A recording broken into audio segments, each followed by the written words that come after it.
Ba-da-ba-da-ba-da. And we should be live now. And while I go and get the "we're live" message going, I'm gonna go and try to pull up some stuff I also want to talk about because there's just been some interesting anime stuff going on in general. Oh, I didn't switch that. Give me a second. It is not week 5. It's week 6. That's right. I can finally fit all the shows in one column and make it look good. It happens every once in a while, you know? Let me go to general. I know I messaged this, but I caught up on Chainsaw Man last night. Ooh. That I told John this when I was reading it because he was the one that bugged me to go catch up. True, I did do that. I always there's a new chapter out like yesterday. Yes, it was really good. I always, when it comes to Chainsaw Man, I go, that was really fucked up. There's no way it can get worse, and then it gets worse. I am still back at the aquarium, so like the start of it. There's just like one specific bit of this chapter where it's like, Jesus Christ, you can't fucking do that. Mm-hmm. Yeah, I'm very excited to get caught back up. I've been seeing some things floating, but I've been trying to ignore them because spoilers. It's good. I'm still hesitant on how I feel about it compared to part 1, but I think it's fine because I think there were parts of part 1 that were difficult for me to get behind when I was first reading it, where if like it didn't just have that huge bulk, I don't know if I would have stuck with it so much. In all honesty, like I don't know, it took a while for Chainsaw Man to for me to go, okay, no, I'm really into this. Mm-hmm. Okay. One more place and then all the important links are sent. Okay, the picture is very good. I enjoy it so much. Not safe for Sean. Thank you guys. I appreciate that. So while we have the countdown going, let's run through a couple of things. Let's see, what is this? Gushing Over Magical Girls is getting a television adaptation. I know nothing about this. That's just the first thing on my screen. Shaman King Flowers, which I imagine is the continuation of the reboot. Yeah. Sean, you are not muted, by the way. I know. I'm intentionally not muted for this conversation. Oh, okay, cool. You guys shouldn't be either. We're gonna talk for once on this. Just because there's a couple of things. What is The Girl I Like Forgot Her Glasses is coming out in the summer.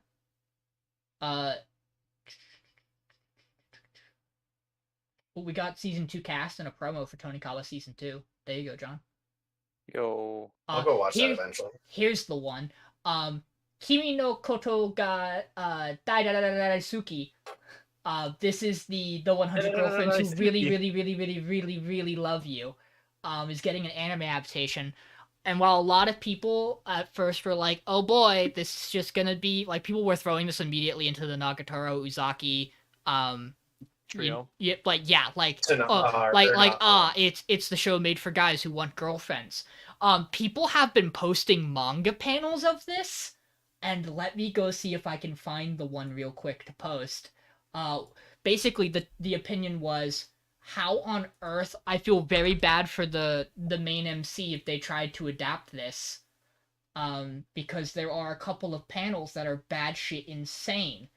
I want to see if I can find it where it's gotta pop up shortly. It's literally the only thing I've seen over Twitter about this show.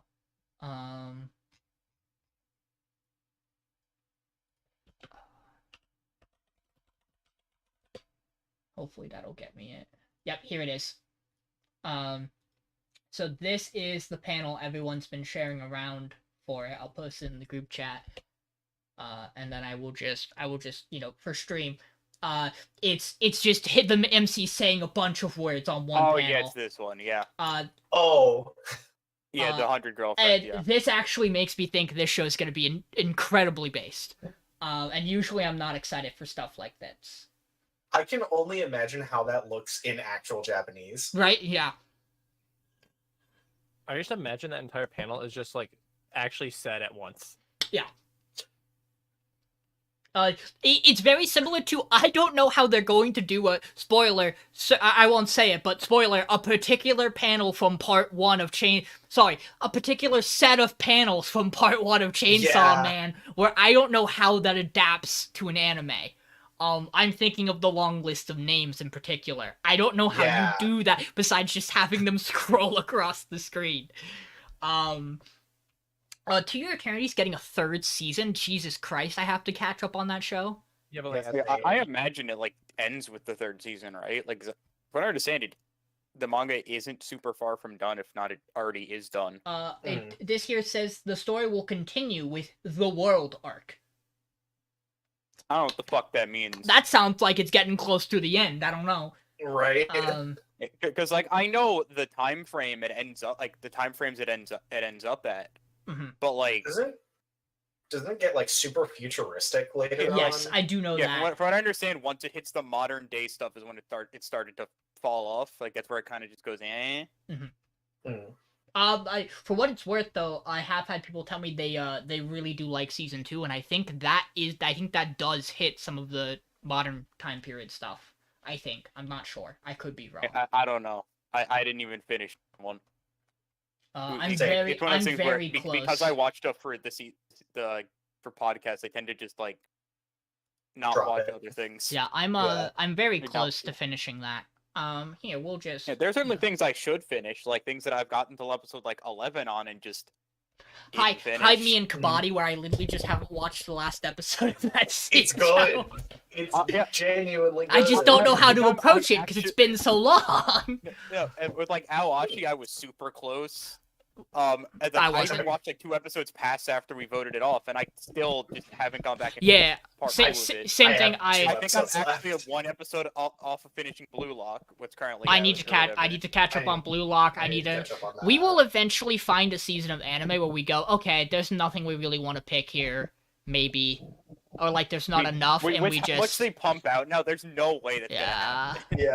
We might just decide to. Here's the thing, though. Like on one hand, we could take a break and just watch stuff and do like a every other week. Like this is what we've been up to, of like watching stuff and just talk about shit we finished. But the problem is then we break our consecutive podcast streak that we've had going, where we're really good at having the podcast last every season. I like that. I think it's nice. The real issue is that if I don't need to watch an anime, you won't. I will just sit there and play Destiny the whole time. I know you will. Yeah, I have a bunch of shit to catch up on, even just from this season that I wanted to watch. Like, I was like, oh, I'll be fine to watch Beaufrey, I'll be fine to watch Misfit, which is apparently on hiatus right now. They're apparently having issues with that. It's been on hiatus for a bit, I think. I wanted to watch Nagatoro. I just don't have time.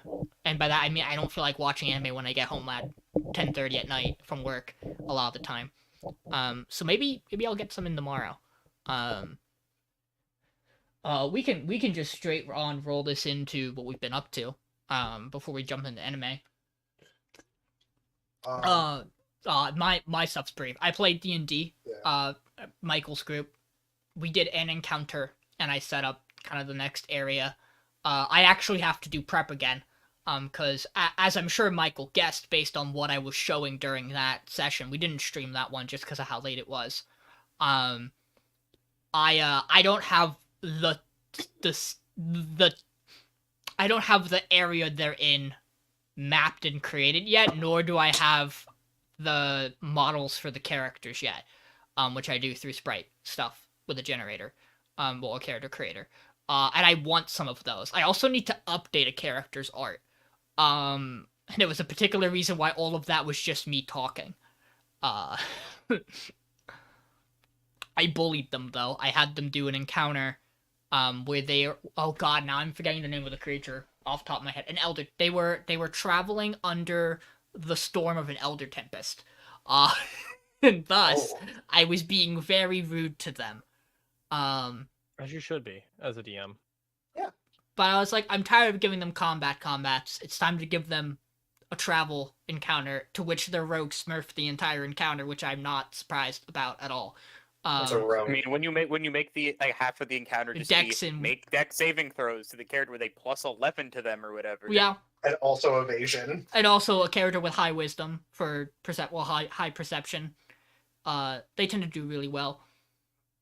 But yeah, there were a couple of fun moments. There was a singular moment where things almost went really bad, and as soon as they got it so it didn't, I was like, okay, we'll start the segment.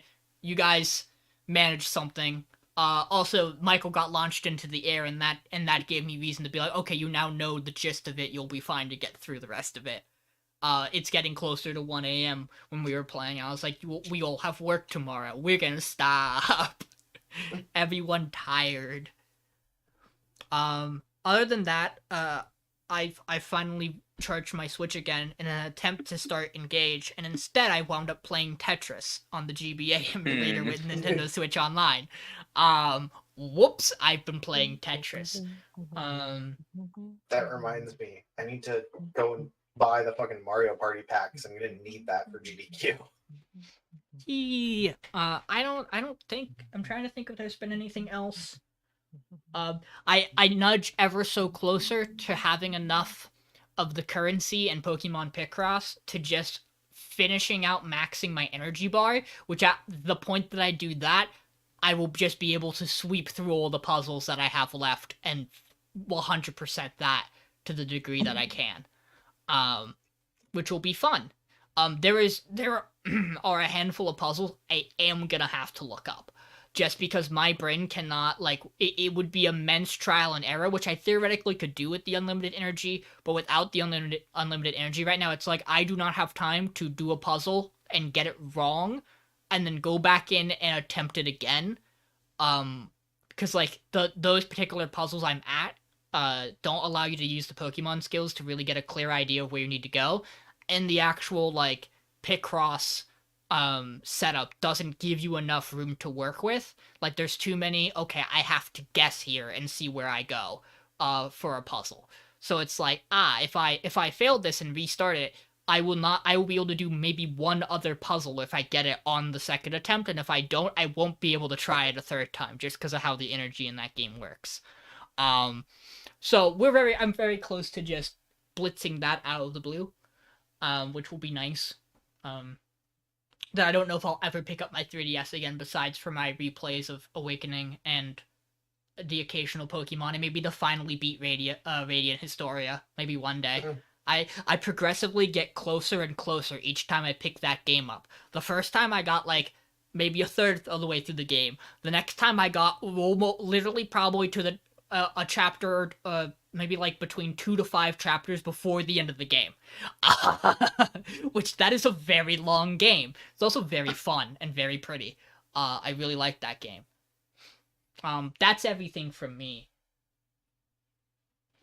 I can go because I haven't done a whole lot. I caught up on Chainsaw Man. That's been interesting. Chainsaw Man Part 2 is good. It's very Fujimoto. I'm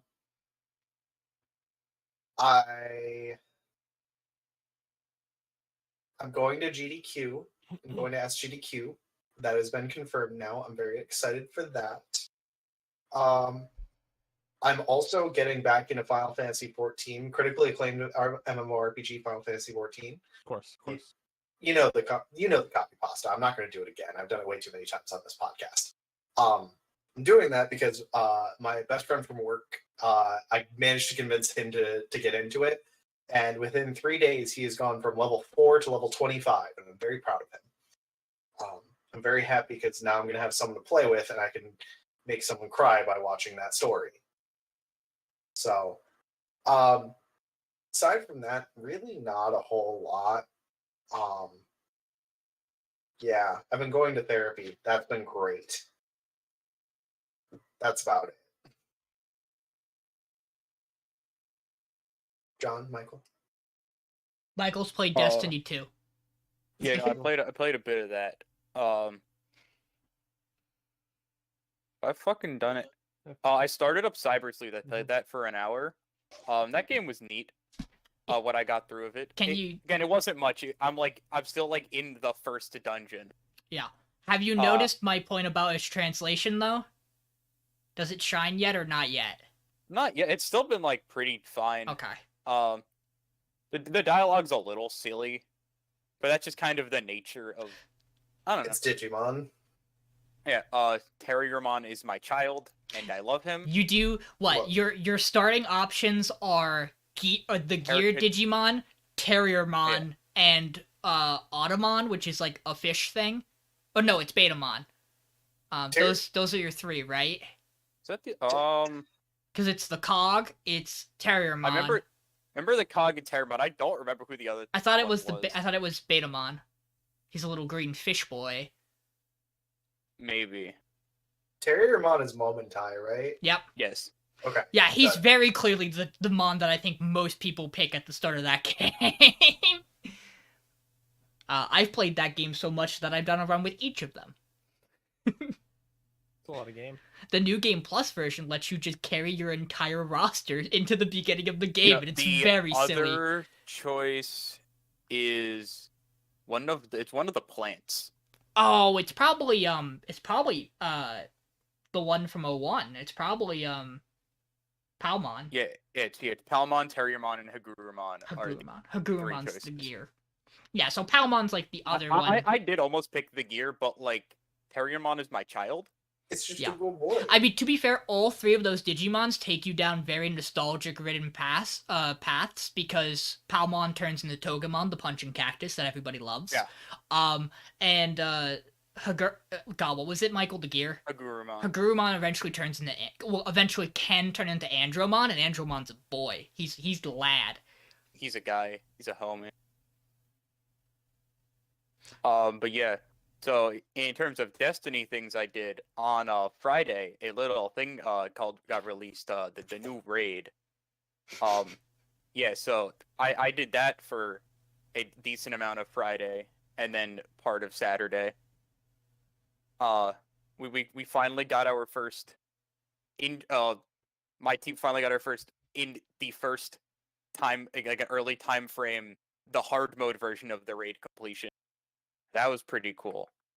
Been a lot of debate over whether anyone who got it even earned it, because this one wasn't particularly hard, as this raid itself wasn't super difficult.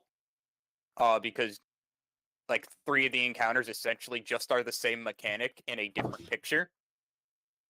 But like they just add a little bit more. Is like the first one is do a thing, and the second's do a thing, but you have 2 of the same thing. And the 4th encounter is do that, but there's also a boss. That boss is a very funny encounter because he's just running around beating the shit out of you the whole time you're trying to do stuff before you get to like damage phase. And on hard mode, he's the first boss in Destiny that truly feels like an actual MMO boss with the needing a tank character. Because you need people to draw aggro from him so he doesn't turn and one-tap people doing the mechanic. Because he will just instantly knock out people. Which is also a problem because Destiny has this funny little mechanic. It's not intentional. Called if you have a high frame rate, you take more damage. So certain things just do more damage. So if you were running the game at like 45 frames, you were fine if he attacked you. But if you're running at like 100 to 120, like most people are on their good PCs, he just one-tapped you, and it was terrible. That's fucking incredible. Because the game's built for the game was originally made for like last gen consoles, so the game's all built to run 60 FPS. And everything just doesn't function if you don't have the game running at 60. There was a mechanic in one of the seasonal activities last season where you had a timer to do something. The timer ran down faster if you had a higher frame rate. It counted down a second every like 50 or 60 frames. So if you're running like 144, it just went twice as fast. That's so silly. That's not how that's supposed to work. Correct. God, Destiny 2 is the greatest game ever and definitely has no problems. There are no flaws. I mean, a lot of games have that issue though. Like Doom is like that, where if you're running the game faster, you do more damage. Same thing with KH2, I believe, where if you're on the final mix version, I think, isn't it like 60 FPS does like Donald does more damage or some shit, and also like yeah, the duck flare activates faster, so it does more damage. And also in Beast Castle, the when you're doing the little mini game where you have to move Cogsworth around, that timer goes down Yeah, that faster timer as well. goes way faster, which means you can actually fail. That's why that was difficult. Yeah. Yeah. That's playing it on Sean's. That's why that's I was actually randomly up difficult Cage on, 2 one day, and I was going through. I was like, "This is like ridiculously tight That's for like no pretty hard, reason." yeah. Yeah. That's why. Broken, that's why. Especially because his AI is ridiculous and doesn't know how to follow you. Correct. So we'll just be No, on the no, no, wrong no. side of the room. His AI is bad. He will get stuck on literally every little like divot in that entire room, and it makes You're me like, I need to call him over bad. here, and it'll take like 5 minutes to walk around. Yeah. Please, master, please compose yourself. Michael, quick question about Cyber Sleuth. How do you feel about its combat system? I mean, as of now, it's fine. Again, I'm only at the. Yeah. I have one mom still, so Okay. like, it's literally just I click to attack one thing, or True. I click skill that hits 2 things. I'm really excited to see how you feel about it as you start to get a team and you start having to interact with like the attribute and type weaknesses. Yeah. It's like Fire Emblem where you have a weapon triangle. Yeah, you have virus, data, vaccine. Yeah. And then they also have different elements within that. Yep. That then also do different effects on each other. It's very I absolutely love the gameplay loop of Cyber Sleuth. There's a reason I spent so much time playing that fucking game. I legitimately really enjoy it as like a turn-based RPG. Also Digimon. And so, yeah, the starters for Hacker's Memory look like they're Wormmon, Goatsmon, and then Betamon. That's where I was getting the Betamon from. But of Also, course that's Wormmon. He's my of course child. you pick Wormmon. Can. I mean, Goatsumon's pretty good. I mean, yes, him too. Can. But yeah. There's some nice That's friendship what out I've there, done. Davis. What have you been up to, John? I played Octopath. It's good. Play Octopath. Nice friend you got there, Davis. Octopath's a good game. That's kind of all I have to say about it. I'm enjoying my playthrough of that. Mm-hmm. Outside of that, I have been trying to get ready for Pokemon. Not going great, but we'll see. It'll be fine. You got this, I believe. I don't, but it's okay. Still have no idea what the fuck I want to do with Pokemon, but we're getting there. Yeah, that's kind of it. Just kind of trying to figure out how to build Pokemon team while also working, while also doing other stuff. But there's some fun stuff in the works. I'm cooking. I'm not cooking well. Hey, we'll let him cook. I'm cooking. It's not. It's Out of context, Chainsaw Man it spoiler. is Hey, you'll let him cook. Hey, you'll let him don't let cook. 'em cook. It means nothing if you haven't read the current most recent chapter. Yeah. Hey, But it means everything if you read the most recent chapter. I have lots of reasons to be excited. Fujimoto is a genius for having given us "Don't come to school tomorrow." God. That panel That goes was so died hard. at that one. I was It's losing so my funny, mind. dude. So I had seen that panel, but I only had the bottom half of that speech Mhm. bubble of just "Don't come to school tomorrow." I didn't ever see the top half. You didn't have the context. I didn't have the context, and somehow Fujimoto is really good at making things really funny out of context, and somehow even funnier in context. I mean, come Now I on, will begin to cook. jumping the shark is immensely funny. Yes. Like both out of context and even more so when you get there, you go, "Oh, okay, this is why we do this." Yeah, I see. God. Uh, Fujimoto is a fucking comedy genius. The but worst ways possible. but also murders me inside with emotions. Snowball fight. Yep. Speaking of anime, like we've been doing, we're an anime podcast. Did you guys know that we do that? No. Yeah, me too. I was surprised. Welcome, guys. We're here for week 6. That's right, baby. At the end of today's episodes, we'll be down to 6 shows. Halfway mark. Crazy. It does not feel like it, probably because of the fact that all of our shows are like 2 episodes ahead. Some of them not. Some of them not. Some of them's only 1. But most of our shows are like 2 or sometimes 3 episodes ahead. I will be honest about something. I was talking to a friend of mine who is also watching Tomo and obviously ahead of me, and he went, can I mention something about Tomo since you've read it? And I went, yeah. And then he proceeded to mention something that it's anime only. And I went, I can't believe that I got spoiled on that in a weird way. It'll make sense when we get there, and I will be honest about it when we get there. But I'm very excited for it when we do. Insane to think about how because I've said this is a very faithful adaptation. Very crazy to think that there's something that's technically a spoiler for me to be told, but as soon as you see it, you'll all go, "Oh, that's what it was." But it's fine. I'm not worried about it. It's not going to change how I feel about the show. Speaking of spoilers, there will be spoilers. Do not talk about anything past episode 8. You will be nuked from oblivion.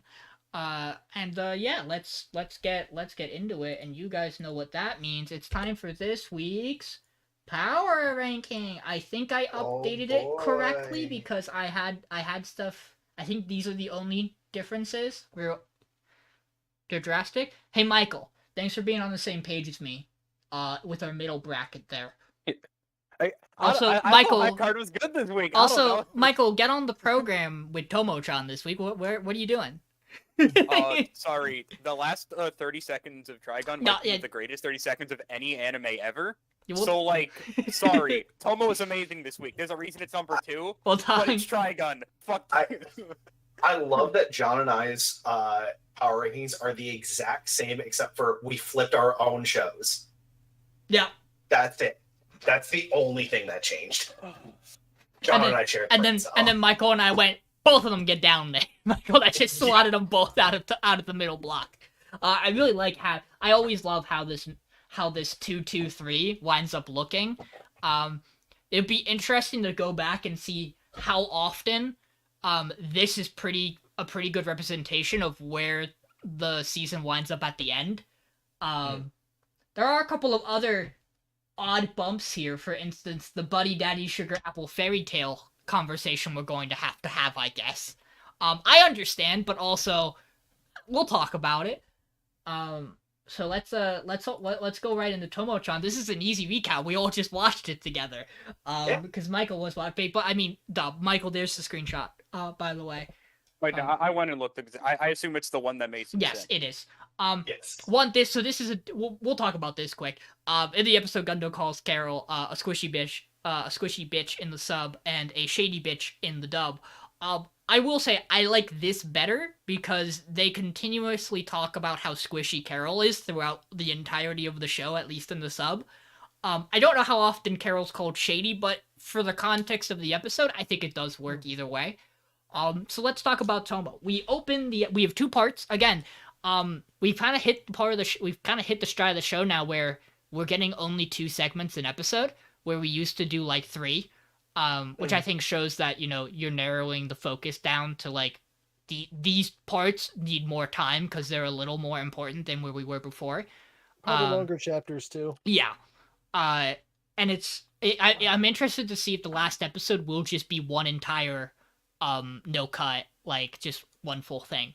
Be interesting to see. I'm not sure. I don't remember exactly if it could be adapted like that. But so this first part, fireworks festival. They're playing, or girls are playing the King's game, like the queens they are. We get a really great Gundo impression from Carol. And then Gundo orders Tomo to go and ask June out to the fireworks festival. Alone, just the 2 of them. And then she gets bullied by Carol into going with Carol and her boyfriend. Not boyfriend. Definitely husband. Boyfriend, husband, cousin. And we also get introduced to the kind of central idea of where we are right now in the show, which is Tomo notices that it's working. June is realizing she's a girl. Oh no, it's working. That means he's treating me differently. I liked the way I was being treated before. And June has realized I'm treating Tomo differently. And I see Tomo differently. But I can't quite understand why. To which my favorite part of watching this with Michael was us watching the bit where June is laying in his bed and he just goes, and he replays Tomo's confession. And he just goes, I know she didn't mean it like that. And Michael just audibly yells, yes, she did. My brother in Christ, yes, she did. That fucking killed me. The 2 of them go to the fireworks festival. Tomo destroys every stall owner's life clearing out all the awards for herself. And then while looking at some cool candy, she accidentally thinks a different guy is June because she just assumed June was next to her. At which point, the guys are like, "Yo, you alone or with a boyfriend?" And she's like, "I don't have a boyfriend," because she's Tomo. And the guys go, "Oh, so you're alone?" And then, of course, the creepy factor flies up. And then June just sweeps on in and schmoves her out of there. To which they have a conversation about, letting June do things like this because Tomo's okay with it, and thus letting Tomo thank him. Farther putting us down the hole of, oh yeah, they're in love. They then go watch the fireworks festival, and we cut back to Carol and Gundo, where it becomes very clear that Carol understands how Gundo's mind works perfectly. She's read her like a book, downloaded entirely. And Carol starts to implement this plan that is, I'm gonna show you what you've caused. Are you happy about it? To which Gundo's response internally is, no, but I've started this and I am committed to seeing it through, even if it's not exactly what I wanted. This leads to, one, we continue to build the Tomo doesn't know if she wants this treatment from June. I think in the sub it's a little clearer that she, really doesn't want to say I love you in this moment. The dub makes it seem like she is more, she has a second guess and then she runs out of time, which I don't think the sub does as much as the dub did. Either way, I think they both still convey the same point, though. And then they walk home together, and June's like, oh shit, I can no longer punch her. I can't have a punching fight with her. Not gonna happen. She's a girl. Too much cuteness. And then we go into the second half of the episode, which is Tomo going, hey, guys, I think we have a problem. June's distancing himself from me. And the girls go, why is that a problem? And she goes, because he's doing it really dumb. To which he pinky greets her in the morning by just putting only his pinky finger on her, treating her like glass.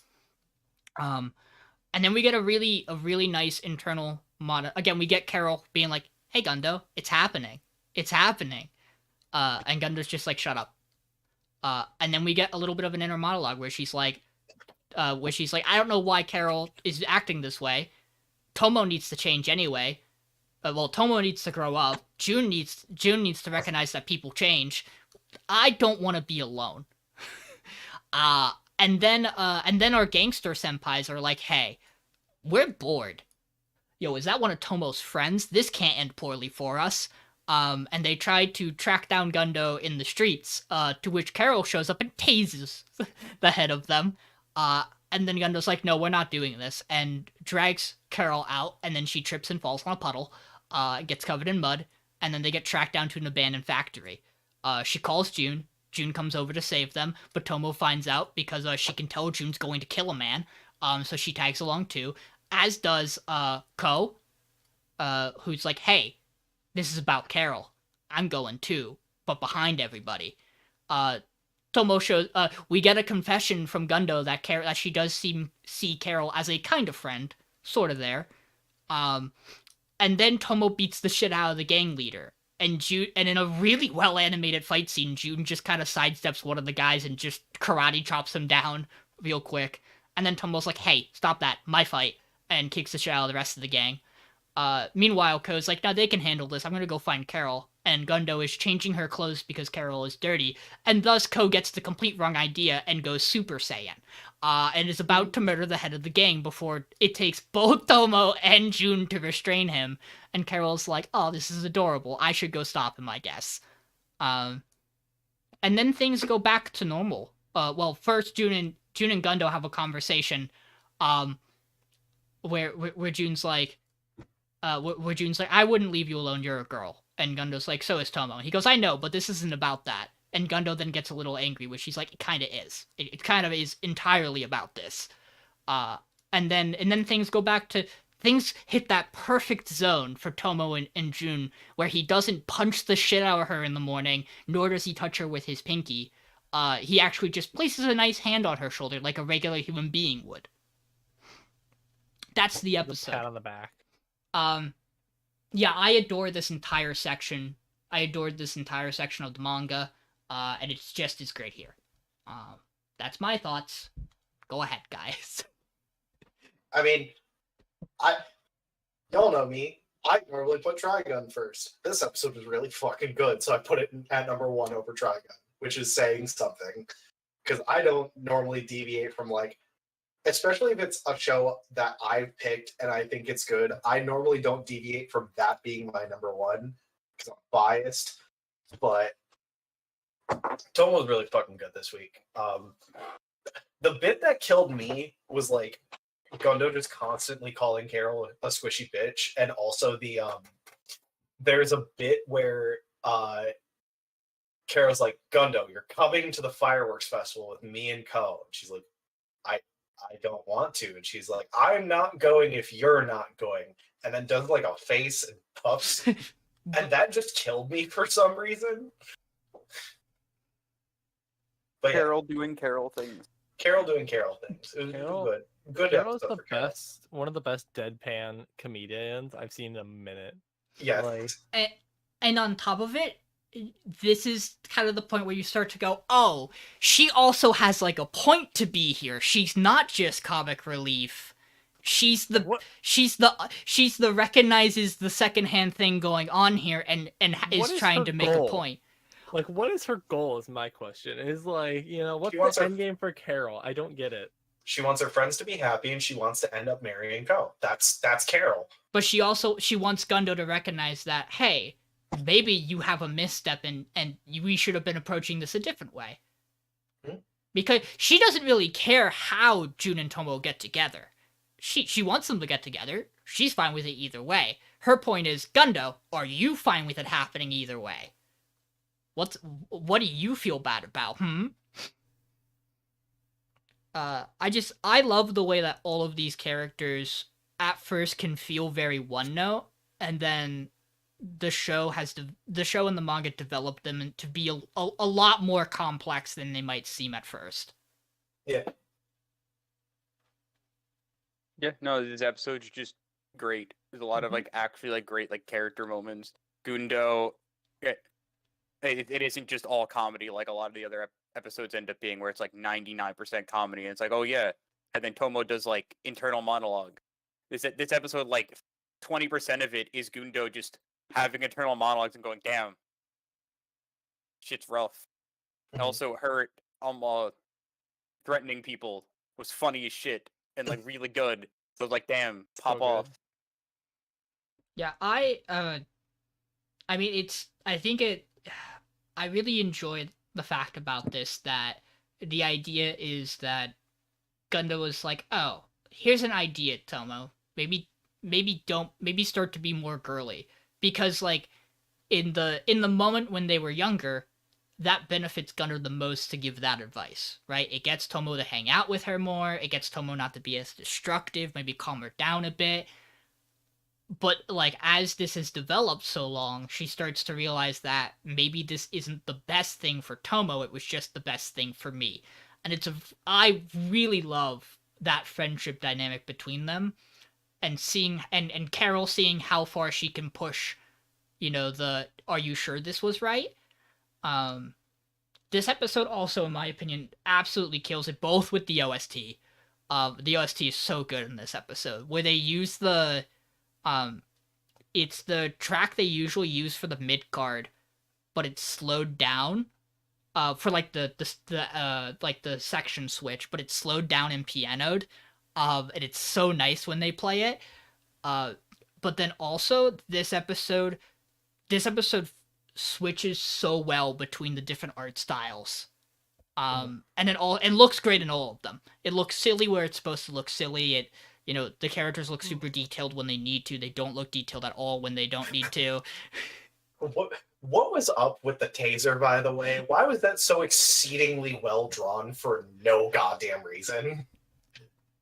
There's plenty of reasons. For the bit. For the bit. For the bit. Also for the bit. Ladies has done an incredible job, in my opinion, with this show, and I'm very happy they got it, because they understand the assignment, in my opinion. I adore this show. I'll say it again probably when we get to top 3, and I have to face face things most likely, given where we are right now. Maybe things might change. It's gonna suck losing the Trigun. It's like, damn, this would have been a great season. If not for Trigun. If not for Trigun, but we'll see where we It's wind so up. You never wild. know. Trigun. My brain like forgot. I was like, yesterday I was like, how the fuck did we let Trigun go to second round voting? And I was like, oh yeah, I forgot. It's technically Mason's first pick, but we put it second Because so he it'd be could more do it. interesting. We didn't just front load everything. Yeah. No. Like I got first and second pick back to back, so I was just like, I can pick these in any order. I was gonna pick Fire Hunter first no matter what. We did let it so fall like, before fuck though, it. which is kind of an int from us, but But we did. But like Sean was always Yeah, picking I Tomo, picked and you were Giant always Beast of picking ours first. ours. Yeah, right? yeah, you sure did. Hey, speaking of, let's talk about it. Fire Hunter this week. Hey, Fire Hunter was good. Three this people, week. three people. Lord, So- this is an people. entirely I narrate a D&D episode session, a D&D session episode of Fire Hunter. Yeah, so Koshi and Toko and Kanata go to the Forbidden Quarter, which is in the like factory district, and it's underground. It's under this big old tree that's in there. And they like get there. They're trying to open this little bunker that's down there. It doesn't work. They see a tree folk though that's in the roots. And they're like, "Oh shit, we can follow him." Crazy. Also, the Silent Hill alarm plays for some reason. It's a great time. It's break Do you- time. Do you know how just suddenly uncomfortable I got watching this episode after playing so much Silent Hill in my life that I heard that and I immediately went, "Oh god, oh fuck, oh god, oh fuck, oh god, oh fuck." But anyways, they follow this tree folk kid. They go down a long ways into this like temple thing. And we meet some of the tree folk, and we find out a couple of things. For one, not all tree folk are the same. Some of them, actually all of them, are experiments. Some of them didn't turn out well, including these ones. They're all like growing trees and are probably going to die at some point by turning into trees, as opposed to just like being half tree, half person. They don't have any of the medicine that Toko's looking for. They do have information though for Koshi, which is the gods fucking suck. They just suck, man. That's about what this whole conversation comes down to. They also know that Koshi's the one that has been planting bottled lightning around the capital, thinking that there's going to be invasion. They're like, "Hey man, if you don't want the gods finding out about this, just don't come back here, please. We don't want to deal with you." So yeah, and they leave. And as they're leaving, the spy shows back up. Akira shows up because she was looking for Toko, because Toko was missing for a fucking while and was supposed to just go get medicine and didn't come back.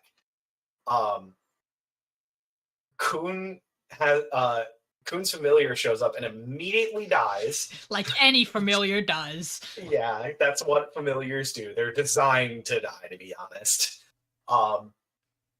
Akira splits the spy in half, thinking that it's dead, and then it just splits into two of them instead, which sucks. And right as it looks like pretty rough, all of a sudden, guy just shows up and is like, "Hey, stop that. Hi, I'm a god. Bye." And then just leaves. There's more to it, obviously, but that's what it really boils down to. And then Toko goes back with Akira. Kochi takes Kanata and goes home. And Kanata's really sad because he likes Toko. It was really sad. I didn't like seeing that dog sad. But that's about it. That's what this episode of Fire Hunter was. This was a good episode, I thought, because for one, we got lore, and for two, there's an actual we can see the plot moving really fast now, and I like it.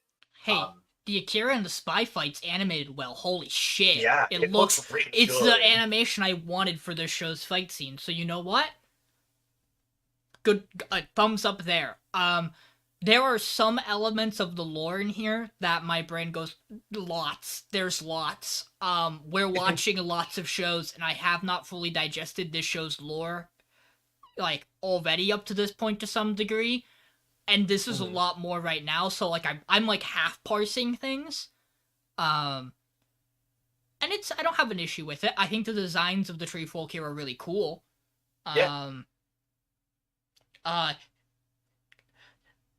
Paper Man hanging on tree disappears by the spies turning back into paper, and then the one flying over his face so it gets blanked out for us. How does that look for them, though? No, see, I thought the same thing, but Sean, it doesn't matter. It's so much funnier to think the paper just covers his face and he just poofs out of existence. It poofs out for them, but for us it looks cool. Yeah, it looked really cool for us. That's what matters here. But for them, he just like disappeared. Like, that's why she's so confused. She's like, "Where the fuck did they go? They just actually blinked out of existence." Yeah. Hi Chekhov's gun for these flash grenades Toko's carrying around. Yeah. These will have no impact whatsoever. So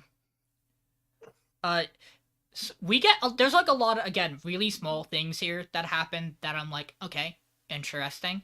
Akira gets cut, and Godman hanging on tree is like, ooh, unclean blood, and then heals her wound.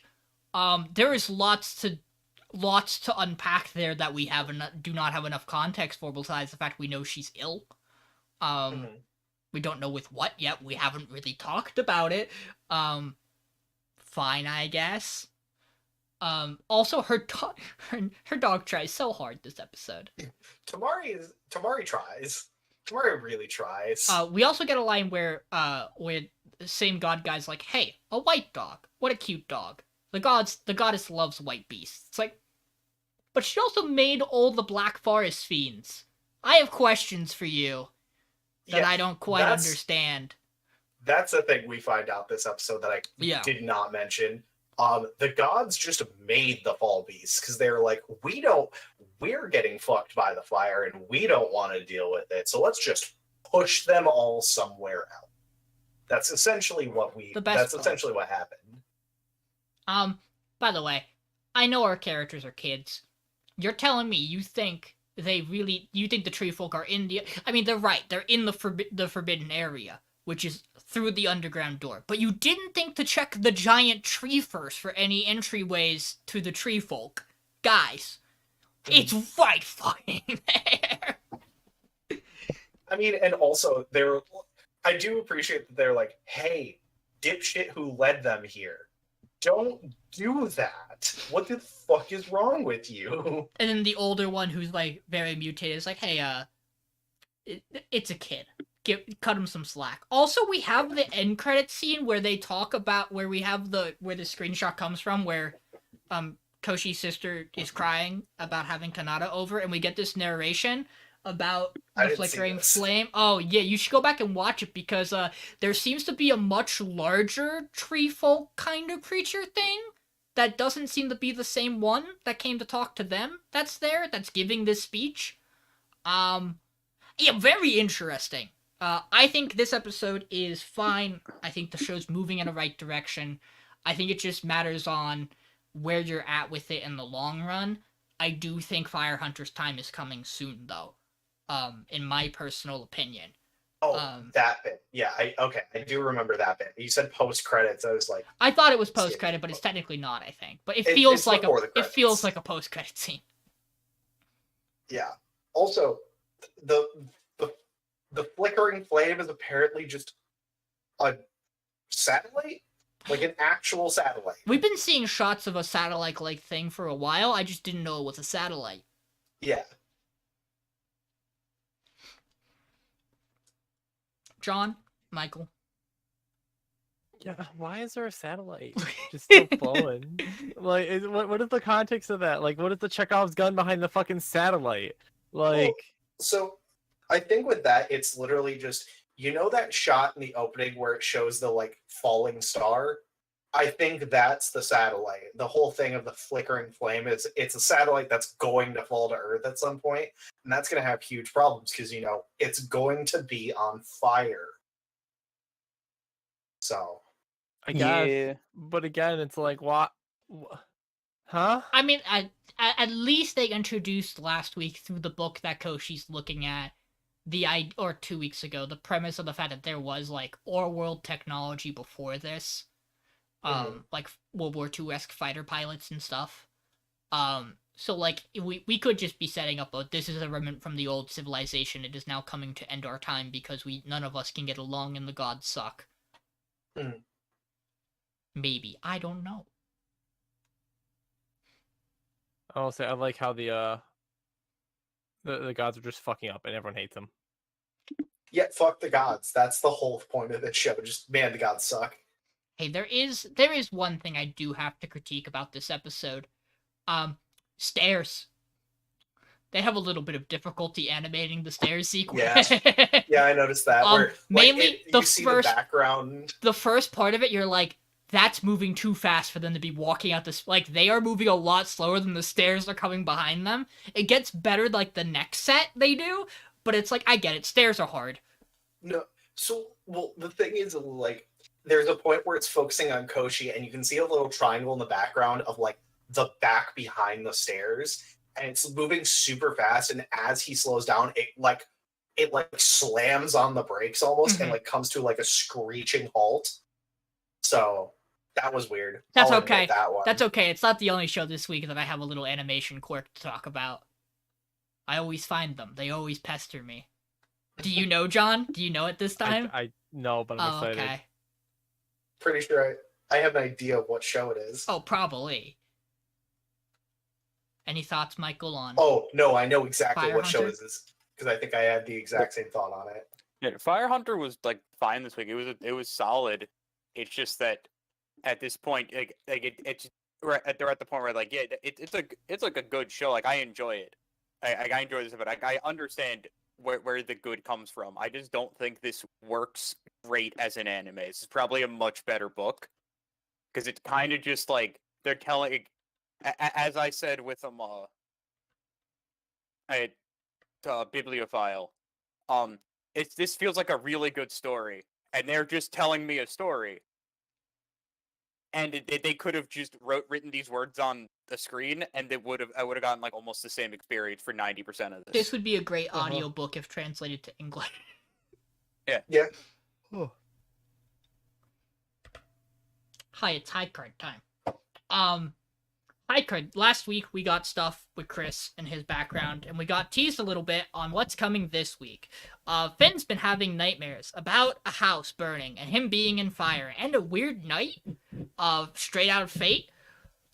This week, Finn's still having nightmares. He does not like it, and thus he goes back to the orphanage. We also find out that, and we have to talk about this because this is something I wanted to mention last week because I noticed it last week and the week before, and I keep forgetting. And I'll explain that in a minute.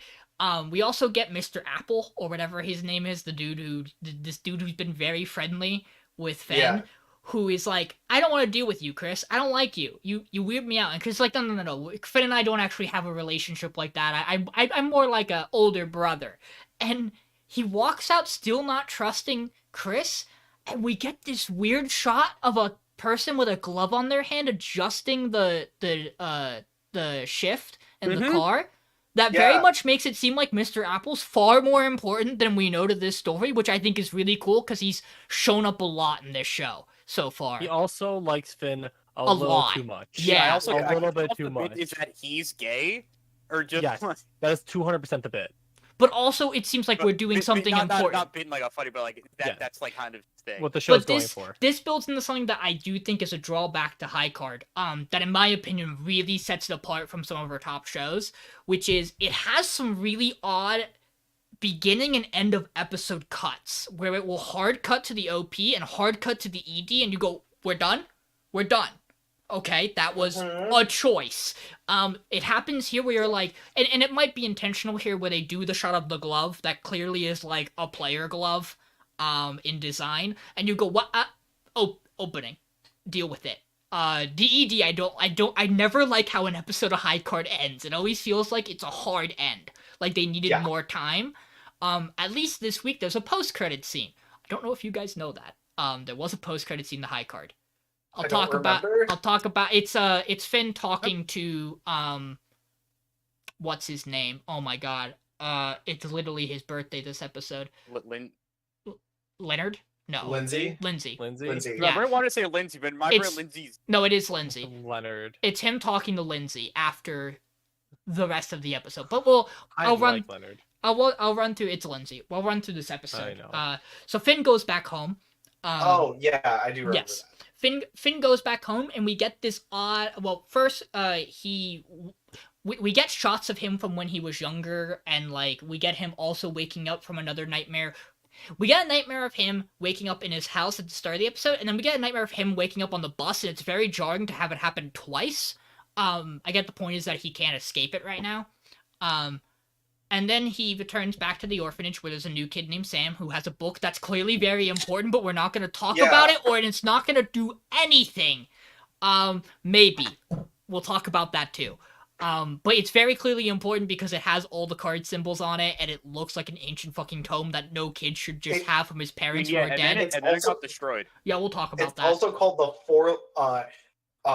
the making of Forland in the 52, or the King Forland in the 52 Nights. That's literally what it's called because it shows the title at one point. Yeah. But we see that he's not fitting in. He's being bullied for not playing with the other kids. And then we get a cut to the Klondikes, where we just get a speech from Mr. Klondike himself. Where we are very clearly missing a member of the family. I wonder whose orange into black outfit is clearly not visible at the table. I wonder if our boy's not there. Our boy Can I- could be like him. Can I just say, by the way, I gave this show a little bit of credit before, and I can't give it anymore. Bobby Ball's suit is fucking stupid looking. It's very dumb, and I love it. So I I always just thought sucks. I thought it was just like the lighting a lot of the time, making it No. like the shadow. No, it's just fucking black and orange for some goddamn reason. It's stupid. The more you see it in different, not dark lighting, the more you go, that looks so bad, and I love it Yes. personally. It's so stupid. Yeah, but we clearly see that Bobby's not there. And at the end of this nice family dinner, our guy who seems to really be the head of the family's right-hand man, gets into a car with a woman, and they leave. Surely nothing's going on there. And then we cut back to Finn. He goes in, he talks to Sam. He's like, hey, there was once a kid here whose family died in a tragic car accident. And Lindsay really helped him, come to terms with being bullied. About how you shouldn't fight back, if you shouldn't be the one to throw the first punch, and you really should just take it and endure it and work through it. He also talked to me about being a human being, really, and really raised me almost like a father. So this place is my family. And Sam's like, I don't give a fuck. And he's like, okay, well, let me show you something. You can hide your secret family treasure that's the only thing you have left of them in this floorboard. Only for the sake of putting Sam back in the building later. I do recognize this. This was all intentional to set up the conceit of this episode. Also, it's Lindsay's birthday. Hey guys, happy birthday! It's a lot of people's birthdays this week. They Also, depression. They sing happy birthday to Lindsay. And of course, I immediately go, someone's dying tonight. Because I've been Gundam's poisoned by fucked us Gundam. up. And technically, I'm not wrong. And we get a bit where Finn gives Lindsay a really nice new apron. And you could tell immediately the look that Lindsay has is like, you should not have bought me this. This is too expensive. What are you doing? You should not have this kind of money. And then Finn's like, hey, I have a lot of money. And like, this new job's going really good. And Lindsay's like, okay, what shady shit are you doing? You should stop. He's like, no, this is... And then Lindsay's like, it's dangerous, right? And he's like, fuck, he's right. It is I can't argue the dangerous part, but think about all my money. And Lindsay's like, you need to not come around here anymore. And that line hurts. And so they're celebrating Lindsay's birthday, and Finn's kind of in the corner, and there's a nice shot of Sam catching how sad Finn looks all of a sudden, and also being like, that's not nice. And then Bobby walks in. He just shows up. And he's like, and I get the most immediate sense of dread when he touches Sam's shoulder. I go, don't turn the kid in the marbles, Yeah. please. Yep. And then he just activates his card and starts fucking shit up, and eventually the house sets on fire. And Finn also just whips out his gun in front of all of these kids. Yeah, that's the bit that got me. It's like He's just like, okay, we're going, gun. gun. And then you know, Well, I guess at that point you're not just letting Bobby Ball do his own right. thing. You're like, ah, shit, it's Bobby Ball again. But Bobby, you know, destroys the nice new apron that Finn got Lindsay. Everybody runs. He fires bullets towards children. Technically, Finn's doing a great job here. He hides by the piano by the one girl who knows how to play piano. He's like, you need to get the fuck out of here, girl, and she does. And then him and Bobby have this, you know, it's very similar to the first fight we saw Bobby in. It's Bobby doing Bobby things. And then Sam runs upstairs. Yep, and then Sam runs upstairs to go get his book while the mansion's on fire, and Lindsay's outside with the kids, and the kids are like, the house is on fire, and Lindsay goes, that's not good, and they go, where's Sam? And he goes, that's also not good, and then they proceed to do nothing about it, which was not where I thought this was going, given the fact that I thought I thought a different character was going to die this episode. Lindsay. Yeah. Never mind, not saying it. Okay. And then we see that Bobby's marbles just fly through like 2 layers of wall in this house, and I'm like, Jesus Christ. We have to talk about someone's endurance this episode as Finn continues to take hits, blocking Sam from getting murdered, but also not getting completely shredded by it. Yeah, which I have to imagine. Like, those marbles like killed people when they got hit once by them in like the first episode, and now are just like, no, I can just tank it. No problem. I have to imagine it's something to do with being a player, and also that Finn's maybe a little more bullshit than we know about. I have to look at this quick. I mean, kind of. I mean, to be fair, there is a point in this episode where Lindsay is kind of you know, this was back when Lindsay was like, "You don't come back here."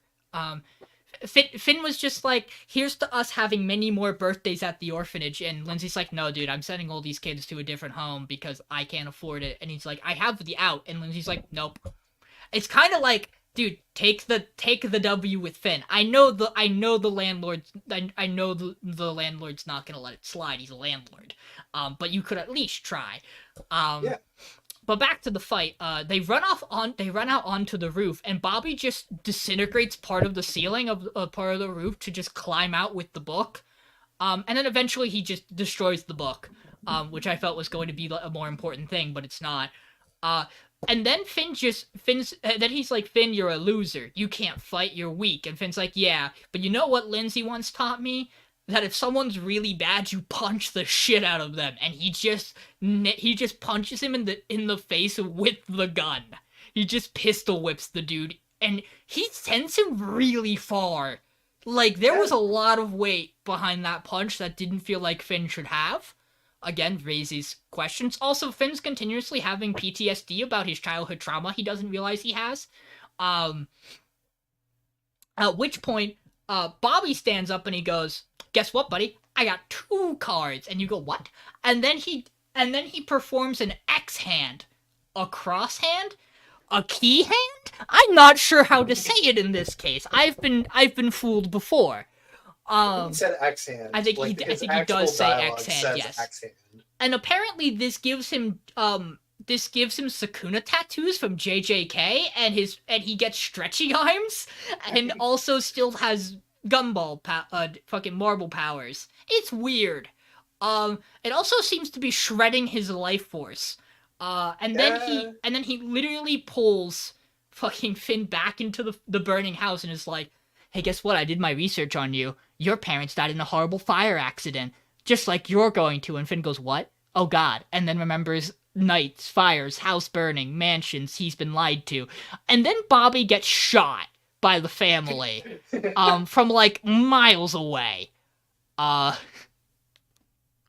he gets shot by like a nuke head, like a warhead that just gets fired. What? Yeah. So in the first episode, yeah, I think this is a person who stands in literally worse company. So yeah. I mean, so I want to go back to the fight for a second because John and I were talking about this as well. why the fuck are neither of them accurate in any sort of stretch whatsoever? Bobby Ball can't hit a fucking shot to save his life, and neither can Finn, and that's literally Finn's power.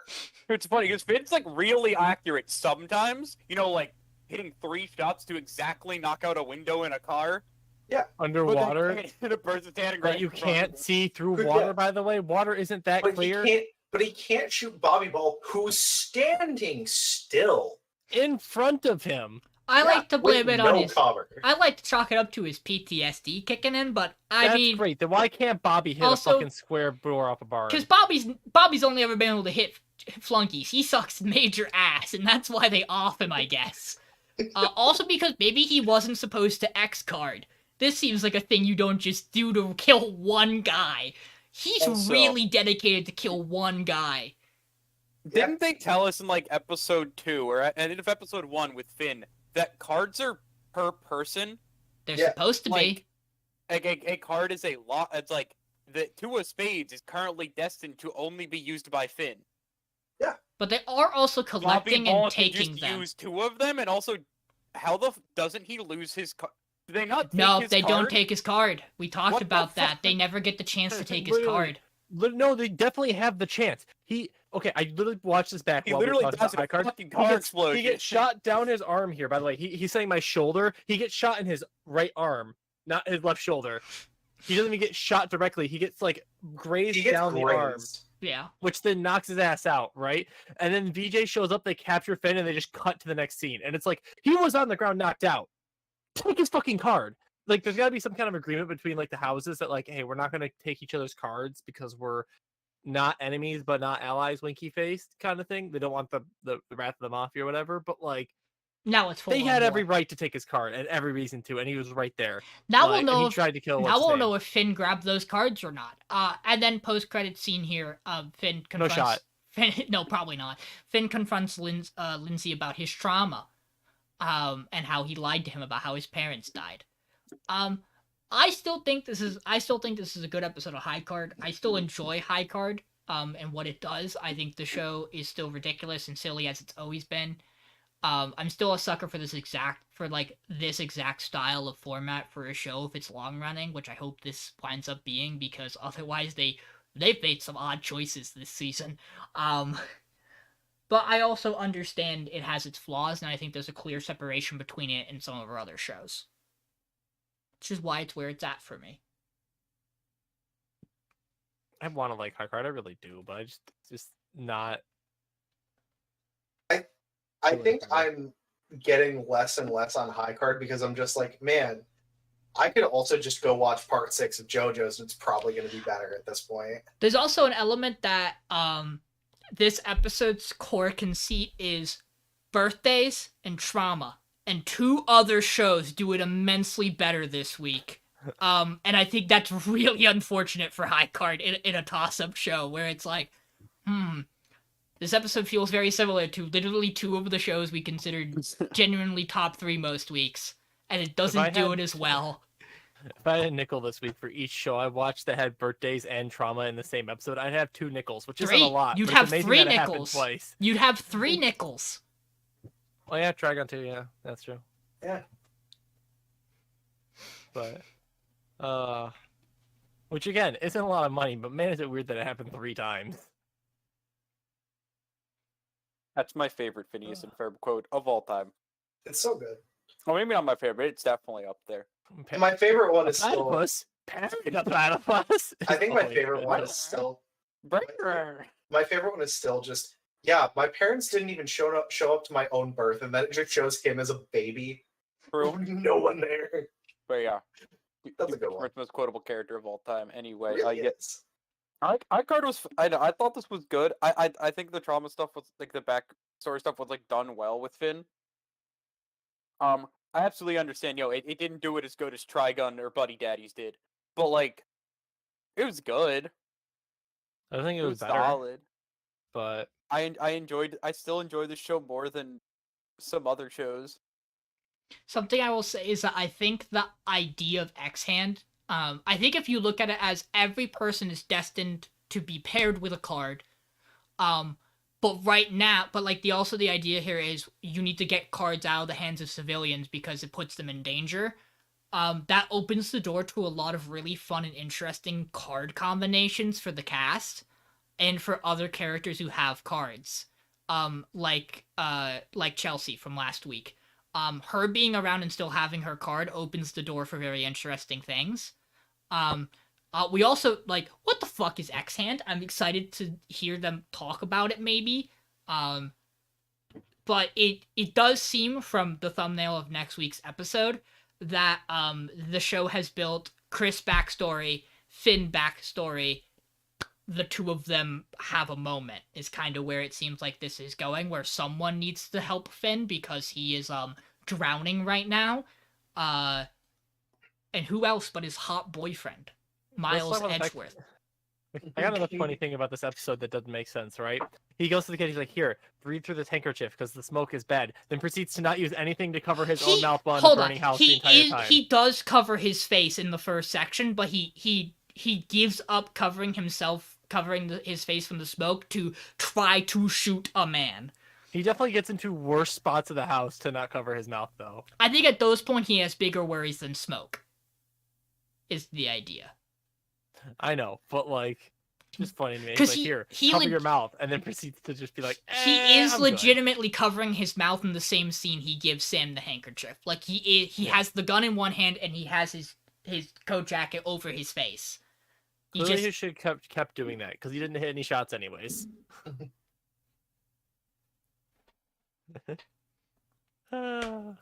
I wish the guy whose whole power has gun and is good at shooting accurately could shoot accurately with the gun. Okay, John, it's time to come right here.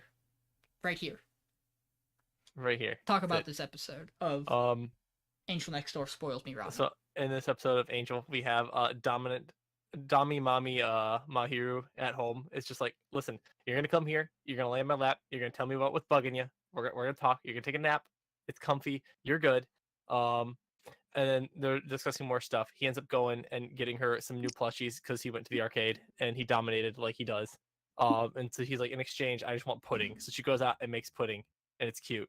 Then they go to school, and in school they have they're pairing up to do a cooking class, right? And so at the behest of their friends, they end up getting the four of them together because they're like, I'll talk to Mahiru and get her in a group, is what Chitose does, and then tells her boyfriend to get Amane in the group. And then it's like, oh, how convenient. I guess we'll have to group together as the four of us. Meanwhile, they have they're walking like home or like to the park or something, and they're just dunking on Amane and his inability to cook. And then they have this cooking class, and they're doing a great job because they're good at teamwork and stuff. And then they're walking away to show the teacher, and then one of the kids who he like tries to do like a cool flip of his chicken, and then like elbows the girl behind her who has like a hot pot of soup, and so Amane just like pulls her out of the way of it like a good boy does. Yeah, as we learned, flying hot soup is very dangerous. It could kill anybody. Yeah. True. Did he say that? That's funny. No, that's Spy Classroom. Yeah. I wish you could have said that. But he's like, nah, it's good. But listen, if you're gonna fuck around, that's fine. Just be careful in the kitchen. It's dangerous. If you fuck around, you will in fact find out. Basically. And then they go back home, and they're having this other discussion, and he gives her a head pat, and she's still pouting at him because she's like, she feels like he treats his friends differently than her because, well, he has to right now. And then there's one where she's like, listen, you think head pats are gonna get you out of everything? You're wrong. But keep doing it. It's a start. Yeah.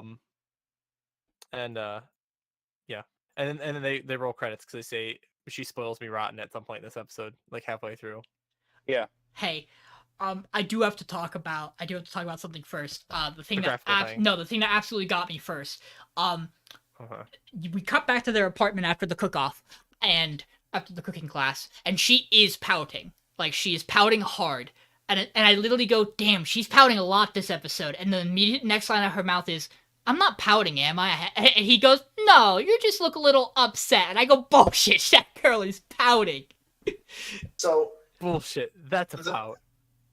The thing that got me this week, I don't know if you noticed it, Sean, But there's a point, and I know exactly where it's at. It's at 8 minutes and 40 seconds, where they're in his apartment and they're talking. And there is quite literally, within 6 seconds, 7 cuts. That's between the two of them. That wasn't. It looks really stupid. That wasn't the part that got me, and you can go back and watch this. When he goes to give her head pats, his hand moves at like a single frame. That my brain saw it and went, that needs to be moving better. It's like 3 frames just repeated for like 10, very 20 bad. seconds. It gets better when they zoom out, but then they go to it. They have 3 angles of that head pat, and on 2 of the angles, it looks horrible. It's fine. It's not that big of a deal. My bigger thing with this show is, while I love our 2 tsunderes in an apartment, which I think should probably be the name of this show, really. I think all the interesting things in this episode happen outside of the apartment and are not at all related between the 2 characters for the most part. I think the direction of, hey, we're bringing the relationship into the classroom slowly.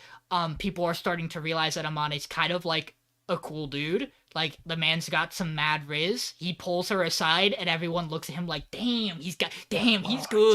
And then he fucking goes in on the kid, and everyone's like, he kind of got it. You got that daddy energy, though. You need to stop.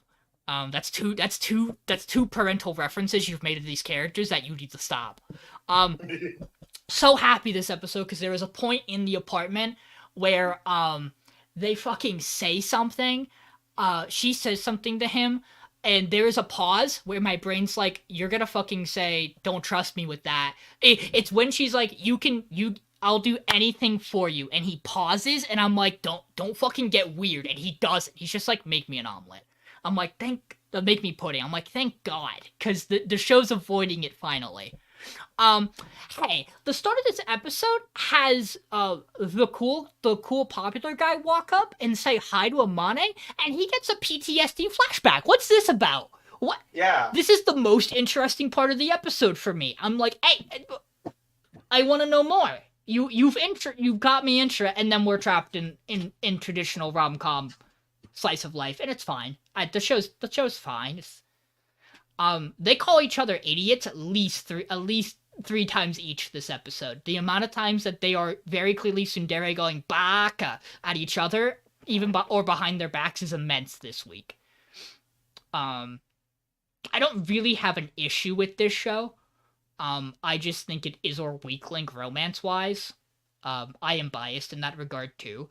But I do think it's the weaker of our romances, and I do also think it can have as much time to build the new stuff that I do think is fairly enjoyable in terms of different set pieces, starting to like develop other elements of these characters, but we're still spending too much time in the dynamic of them in the apartment together, which I get is the whole thing, but it's like, I've got this by now. Also, you're a couple. Say you're a fucking couple. You don't head pat each other. You don't get it. And rest heads on each other's laps and fucking hit each other with pillows on a couch next to each other every day.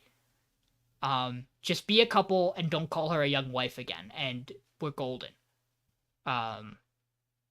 The episode's fine. Some absolutely killer lines from Best Friend Kun this episode, though. He had me dying in a lot of situations. He speaks in the weirdest fucking way, though. This show's writing, we've hit the point, thankfully, where it's not just bland, boring writing in my mind. Now it's kind of unhinged, what the fuck were you thinking writing on some of the line deliveries this episode? Or the way they're written this episode, where I go, why would anyone in the world talk like you? Again, I don't hate or dislike this show, is what I'll say. It's at least left a pleasant aftertaste to watch it. No, the show's a good time. I really enjoyed the intro of this episode.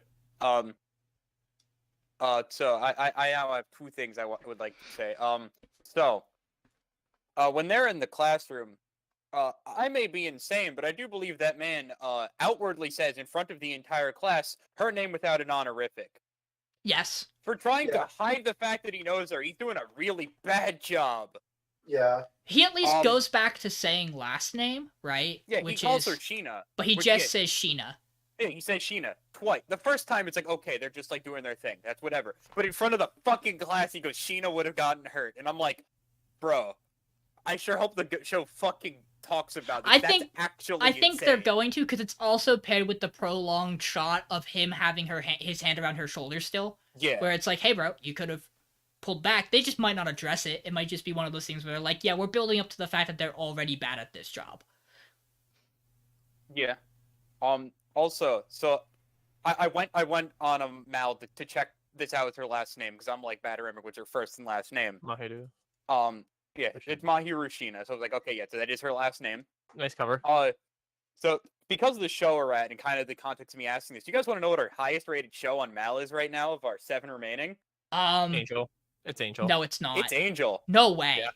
It is a Yeah. 7.94. I checked this The next before. highest is Buddy Daddy for It's the a cute 7.85. romance. I told you, it's very simple. It It's- gives serotonin. I really It's not didn't hard. think that It's was not the even highest. remotely close to our other good. Buddy shows. Daddies is slightly higher on Annie list, but Trigun is getting review bombed, I will say. I mean, So The That- thing with Trigun is that being a remake means you're going to have people who are watching for the first time going, "This is really good." And you have all the diehard Also- fans from the original who are just like, "Bruh, it isn't a 1-to-1 remake of the shitty parts." also Bruh. it's CGI and made by Orange, so there are people who don't like it immediately. Yeah.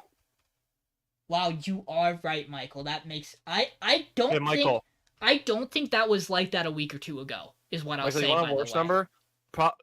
See how many of our other shows that were on the podcast are still higher than Sugar Apple Fairy Tale. That Because people don't like Shoujo. their Shoujo. So Shoujo. Sugar Apple's at a 7.3 on Mal right now. That's 70% on Annie list, but the problem is just like so many shows are rated better than it. That really shouldn't be. I think Of it's the ones I think that's higher than every show we voted off at this point, except Okay. for Nier. Ice it's Ice definitely Guy's at different on Annie list. 7.4. Oh yeah, Ice Ice Guy Guy is is slightly pretty higher. high. Yeah, Ice Guy's Reborn 0.06 higher. Reborn is doing bad as I imagined. High Card's doing worse than I thought, but also not too surprised.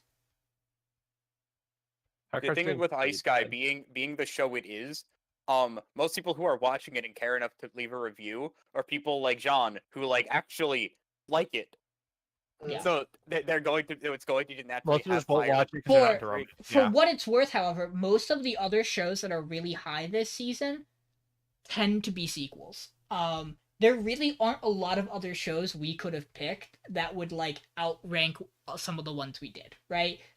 For the most part, I feel pretty good about we picked the majority of the popular stuff, and the stuff that is higher than some of our other ones, I feel are very niche audiences that are carrying them to higher scores. Apparently, campfire cooking is a really good isekai. I have heard it's very good. Where is Handyman Saito on this list? it's bad. It's really That's low on crazy there because for all the whatever guys who are watching in my friend group really like it. I have not heard good things about it from what I've seen online from people that I know that have been watching it.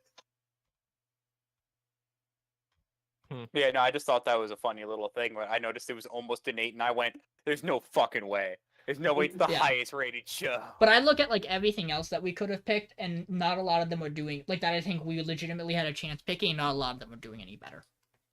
Yeah. Is what I'll say. Yeah, Mason, also, fuck with the mainstream. correct. People liked Uncle. They liked Uncle. Mason, what do you thoughts on Angel? It's fine. I think everything else that we have is better. That's about it. I've had my fill of generic rom-com. I like our other rom-com more. Hey, That's about it. I kind of feel this way, John, and I'm gonna be honest about it. I No, I get feel it. Angel is hard carried by how similar it is to Toradora in structure and 4 characters, a couple dynamic. It's just Tsunderes. romance has 4 Yes, characters, but the Tsunderes. this particularly, I feel like, has a It's the home element that makes it feel Toradora. It's Yeah. the two of them together, the lifestyle, it's role reversed in a way. It's the To height me, it feels so difference. different 'cause It's the plot is nowhere anywhere near close to it. but I think it fires the exact same neurons in the romance community's brains as Toradora does. I feel like any romance fires the exact same neurons in the brain as other romances. Sean is what I'll raise you, But- especially when some berries are involved. I think Toradora is a very particular beast, and I feel like this hits a Oh, very man, see, I particular think it area. reminds Well, me a yeah, lot. it's See, a guys, tiger and a dragon. It reminds me a They're lot two of very Fate particular Stay Night, beasts. guys, because a guy lives at his house and a girl comes over and cooks for You him. can't and you there's can't do more. that. You can't do that though, right? And there's Like, a romance element to it because it's a dating sim. but think about it. It's classmates have particular views about the two other classmates. They're not right. You find that out through their at-home interactions. They don't necessarily think or see that they're the ones heading towards a relationship.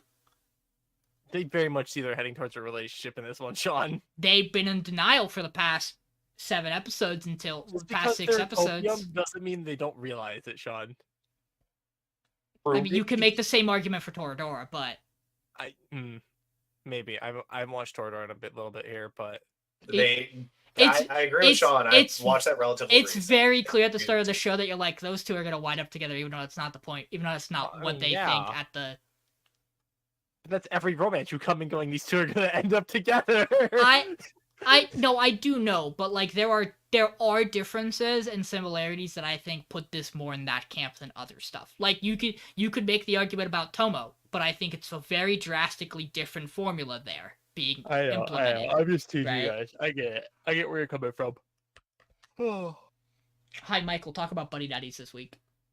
So Buddy Daddies this week. Depression. It's a Ray so episode, so yeah, that sounds about right. We get a Ray episode, and we learn a lot about his backstory, his like where he comes from, his backstory stuff. And that, so it seems like the idea is that he is the son of the lead. We learn because he's called back by his dad, and we already know from previous small flashbacks that his dad is a terrible person. And we learn he is the son of like the head of an assassin Guild, guild, clan, something, the mafia, but like they just kill people. And his dad's like, "Hey, it's finally time for you to come and learn the business. You we made this agreement so you would knowing that you would come back eventually." It's like, it's one of these things where we gotta go fight the dad. The idea is that while he's off doing this stuff, it's his birthday, Kazuki and it's his birthday. Kazuki and Miri are setting up a surprise birthday for him when he gets back. But so we learned that his dad's like the head of this thing, and I'm not sure if the idea is that his dad's the head of the organization they both are like that Kazuki also works in. Yeah. Or if like he's like it's I was like him going to Q, is that just because Q works for him, or just that's this other person? It's like a whole. They do the bit where his dad's like, "You've been sloppy on your recent missions," and is it because of Kazuki? So like he knows they work under him. Yeah. It's like he just distanced himself by not living there and being directly under his father's order. He basically got a handler that wasn't his dad, and went to chill out and be in need. But yeah, so his dad's like, "Hey, you got to do the business," and he's like, "Okay, sure, whatever," because he kind of doesn't know. He doesn't have any way to like talk back to his dad. It's his dad. He's like, "Just give me." It's like "Please give me more time," whatever. And his dad's like, "So to test you because you've been kind of fucking up your mission, gotta take out this guy." Who is I think it was also to like test his resolve and his loyalty or whatever. He's like, "Gotta go take out this guy who betrayed the family, who like he tried to leave the family or whatever." Yep. Because he found a wife or a girlfriend. I don't know if we ever defined exactly what it is, but yeah, he found a person. He found another reason to live, but you can't leave the family once you're in the family. You know too much. You're in too deep. There's like really neat confrontation between Ray and him, and he's like, "See, you're just a loyal dog. You do everything you always just do what you're told. I've found something else to live for." And then Ray goes, "Nah, fuck you. I've found something to live for," as he accidentally kills him. by pushing him off the boat that they're fighting on, and then he Yep. flats. But yeah, it's just really good, touching episode. Also, the guy who brought him to do this killing likes to collect people's last words because, of course, being someone who works for an assassin's group is insane. We see Ray knows the guy's last words, but he doesn't tell him. Because fuck that guy. Don't give him the Yeah, satisfaction. True. He also delivers a line to Ray afterwards that I think is incredibly telling. Which is I didn't care if I collected his or yours. Yeah. Which was very clear of like yeah, if you died doing this, I would have asked him for it and then probably killed him and I would have got both. It's kind of how it feels. There's a lot of stuff in this episode that I think is neat to unpack. Ray knows the dude. They like trained together, and he consistently lost too to the dude. I think Ray says. I think he said, "I've never beaten you in like a spar," which makes sense. He gets his ass handed to him through a decent chunk of this. It's PA works. The animation looks clean as fuck. The entire time. The knife fight's rad. End of episode stinger. You kind of mentioned, Michael. They go to Q with a photo of Kazuki and Miri. Yeah, they're like, "Hey, yeah, gotta get some info on them," and I'm like, "Oh no!" Also, Ray smile. Also, Ray smile. Ray smile. Ray smile. Ray does smile. Miri tired. And it's very late, so Miri's asleep when he get home. But the cake did bing. It did bing. The bing is for the cake. She's really bad at keeping a secret. It's adorable. Yeah. So the cake did bing, and when you buy something, you gotta beep. You gotta beep. Yeah. No, I think this episode's really, really well done. I think in a way, I think it hurts that it immediately follows Kazuki's, right? Because you don't get the resolution, or like it doesn't feel as fully enclosed as a story and like character arc as you get for Kazuki, because obviously this is where we're going. Right? Like, this is the next hook they have to deal with. This is the thing they have to sort out of how they get to continue to do this. I really enjoyed getting to see the flashbacks of Ray just kills a bunch of people. He's always just killed a bunch of people. It's interesting to note that I think every mission they've done where they've killed someone, Ray's the one who does it. I don't think we've ever seen Kazuki kill a person. Yeah. Which, like, he even says to Kazuki, he's like, you were bad when we started together. Like, you really sucked. You were a burden. And Kazuki's like, why didn't you tell me? He's like, I didn't think it would get any better, so why say it? Which is in a little implication that it has gotten better. That he's, like, not as shit as he was. I really like... This is the most gay these two have ever been. With each other. Like, this is the most, like, emotionally vulnerable the two of them have been, where you're like, wow, they kind of do have chemistry as, like, a pair, whereas before it's kind of just felt like they are a buddy cop duo, but assassins, and I really liked that this episode. I just can't wait for this show to start on us killing someone's dad and end on us killing someone's dad. Like, it feels like it has to be that. Like, it feels like Ray has to... Like, for this to go the way they want, it feels like Ray would have to take over, because as they express, there is no leaving the family until you change the rules of the family. And you cannot leave the family. Which means you have to be the head of the family. You have to be the family. Change the family. I mean, honestly, what will probably happen, I'm just calling it now, Kazuki's going to be the one to actually kill Ray's dad, and then Q's going to take over the family after they go, okay, we have a child to take care of, we'll, like, do stuff for you, but, like, Ray is not taking this over. Could be. That's my call. Maybe. Hey, weird guy who is creepy and collects people's last words. We get the conversation about why he kills in the car with Ray, and I adore Ray in this episode because his responses to stuff are great. The guy's like, yeah, I kill because I like to see the reason people live for. And Ray's just like, that's fucked up, dude. What the fuck's wrong with you? I like when Ray says that's fucked. Yeah. Yeah. And there's also the part where, like, yes, he doesn't give his dad a lot of pushback, but his dad's like, Kazuki's a burden on you, isn't he? We should probably cut that. He's like, no, don't. No, that's not true. Like, he actually just flat out says no to his dad in that moment. No. It's like, good. You're a good man, Ray. You will stand up for your bro. As he should. I do really like this episode. I do get why it's a toss-up between this and Sugar Apple. I personally liked this better, is what I'll say. The bit that got me from this episode was them talking in the car and them like Kazuki telling him like, yeah, man, I just got like, or Ray telling him like, yeah, I changed my mind on you when you started cleaning the house. And Kazuki goes, I couldn't live to see you like that. Yeah. I just couldn't do it. That's what I mean. Like that bit hurt.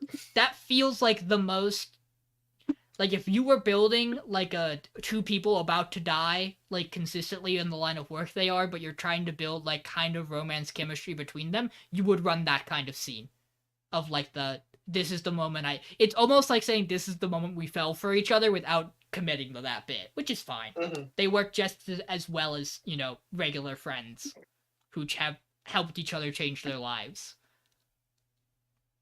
Mm-hmm. Also, he cut Ray's hair. Yeah, he did. He did cut Ray's hair. It looks good. I do. Good job. Yeah, I do like I didn't stop you because I didn't have the will to do any. I didn't care. I didn't think it mattered. Whoops. It do be like that sometimes, though. Man, what a jarring thing to open on Ray in his room getting changed and not him in a bathtub. The moment you immediately know something is fucked. Yeah. You're like, wait a minute. Oh, it's a birthday? Oh, no. Somebody's dying this episode? It happened. Someone died. Yeah. Oh, wait, I just watched High Card. No, I think it's a good episode. A lot of things happen. We get Ray backstory arc, which is kind of expected after we get Kazuki backstory arc.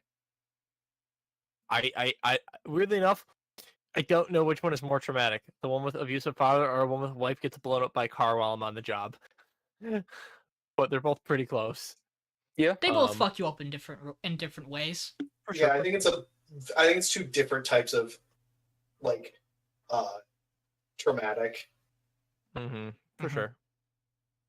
But yeah, I thought it was a good episode this week. I think it's still good. I just like Sugar. Like, it's the same reason why Trigun isn't or is at like 2 for me instead of like 3 or at 1 is because it's like as an overall show, I think I like Sugar and Fairy Tail better than Buddy Day still, and they both had pretty like similarly good weeks for me, at least.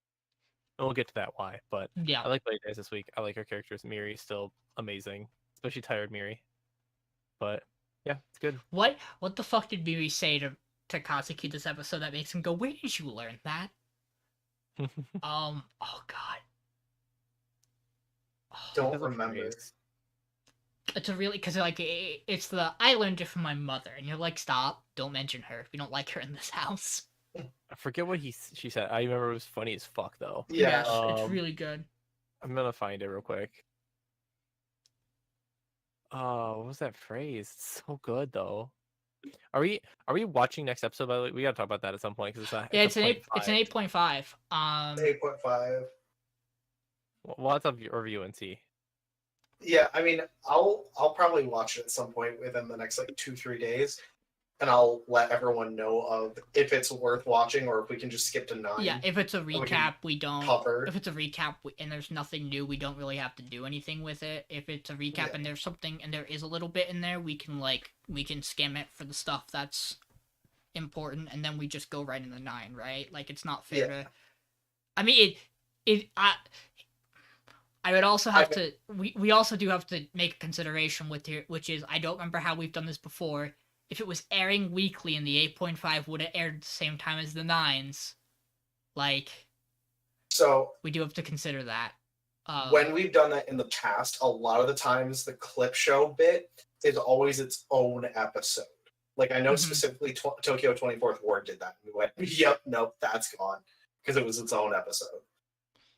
Yeah, it didn't go that week because it was in that situation where it's like, there are other stuff here that needed to go first. But, I mean, it's the same thing. Wonder Egg did it, and it was at a point then when it did it where it didn't deserve to go, but it really hurt it.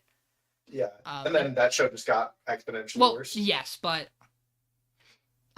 so it's interesting to see whether like we do just the 0.5 or whether we'll do the 0.5 and 9, like, because it's a matter of how much justice does it do to the weekly format to just go right into 9 when it might not have aired that way. So I'll look into it too, and we'll see what we decide. Okay. I'm trying to actually. This is a really good time to do this right now. Let me check. I'm gonna run through the shows we have right now. Angels 12 episodes, Buddy Daddies 13, so 14 counting the 0.5. Mm-hmm. Tomo's 13. I have to find what everything else is. Trigun's 12. Sugar Apple Fairy Tale is 12. High Cards. Fire Hunter does not have a list at the moment because it's supposed to go on longer than that. Same with High Card. High Card, it says 12 for now, but on any list it just says however many episodes you've watched, and that's it. Okay. So who knows? But that would technically fiddle with a couple of things because it's gonna be 13 like Tomo, but it would be an additional extra week even, and we're already kind of like. I mean, it'll be fine because we won't have to wait any longer. It just means you'll have to chug another episode if we do it. We count the 8.5, right? So, we'll see. Hi, Trigun. Hi. Trigun's good. So this whole episode is about Vash's backstory. So we get basically like right after the start of the episode is Vash and Nai celebrating their first birthday, where they're already like 12 in terms of what they look like. And then we get like a nice little scene with Rem where we learn Nai doesn't eat, but Vash does. And we also learn that they are plants, like actually just plants, but they're a very specific kind of plant. You can legally call him a vegetable. Let's talk about this quick because it's in the moment. The fact that episode 1 opens with everything that happens with Nai and Vash, and they have like the colored limbs that have designs like the plants do, but you don't make the connection until last week's episode because you don't really get to see it. Like the whole time I was like, oh, it's just a weird space thing that they have, that their skin looks like that. Like, well, you're just like, oh, it's like a jumpsuit almost. Yeah. Like, and then it's not. It's very obvious. And Rem, and this is the detail that gets me, Rem doesn't have it. And I didn't notice that until a very important thing later in this episode, but yeah.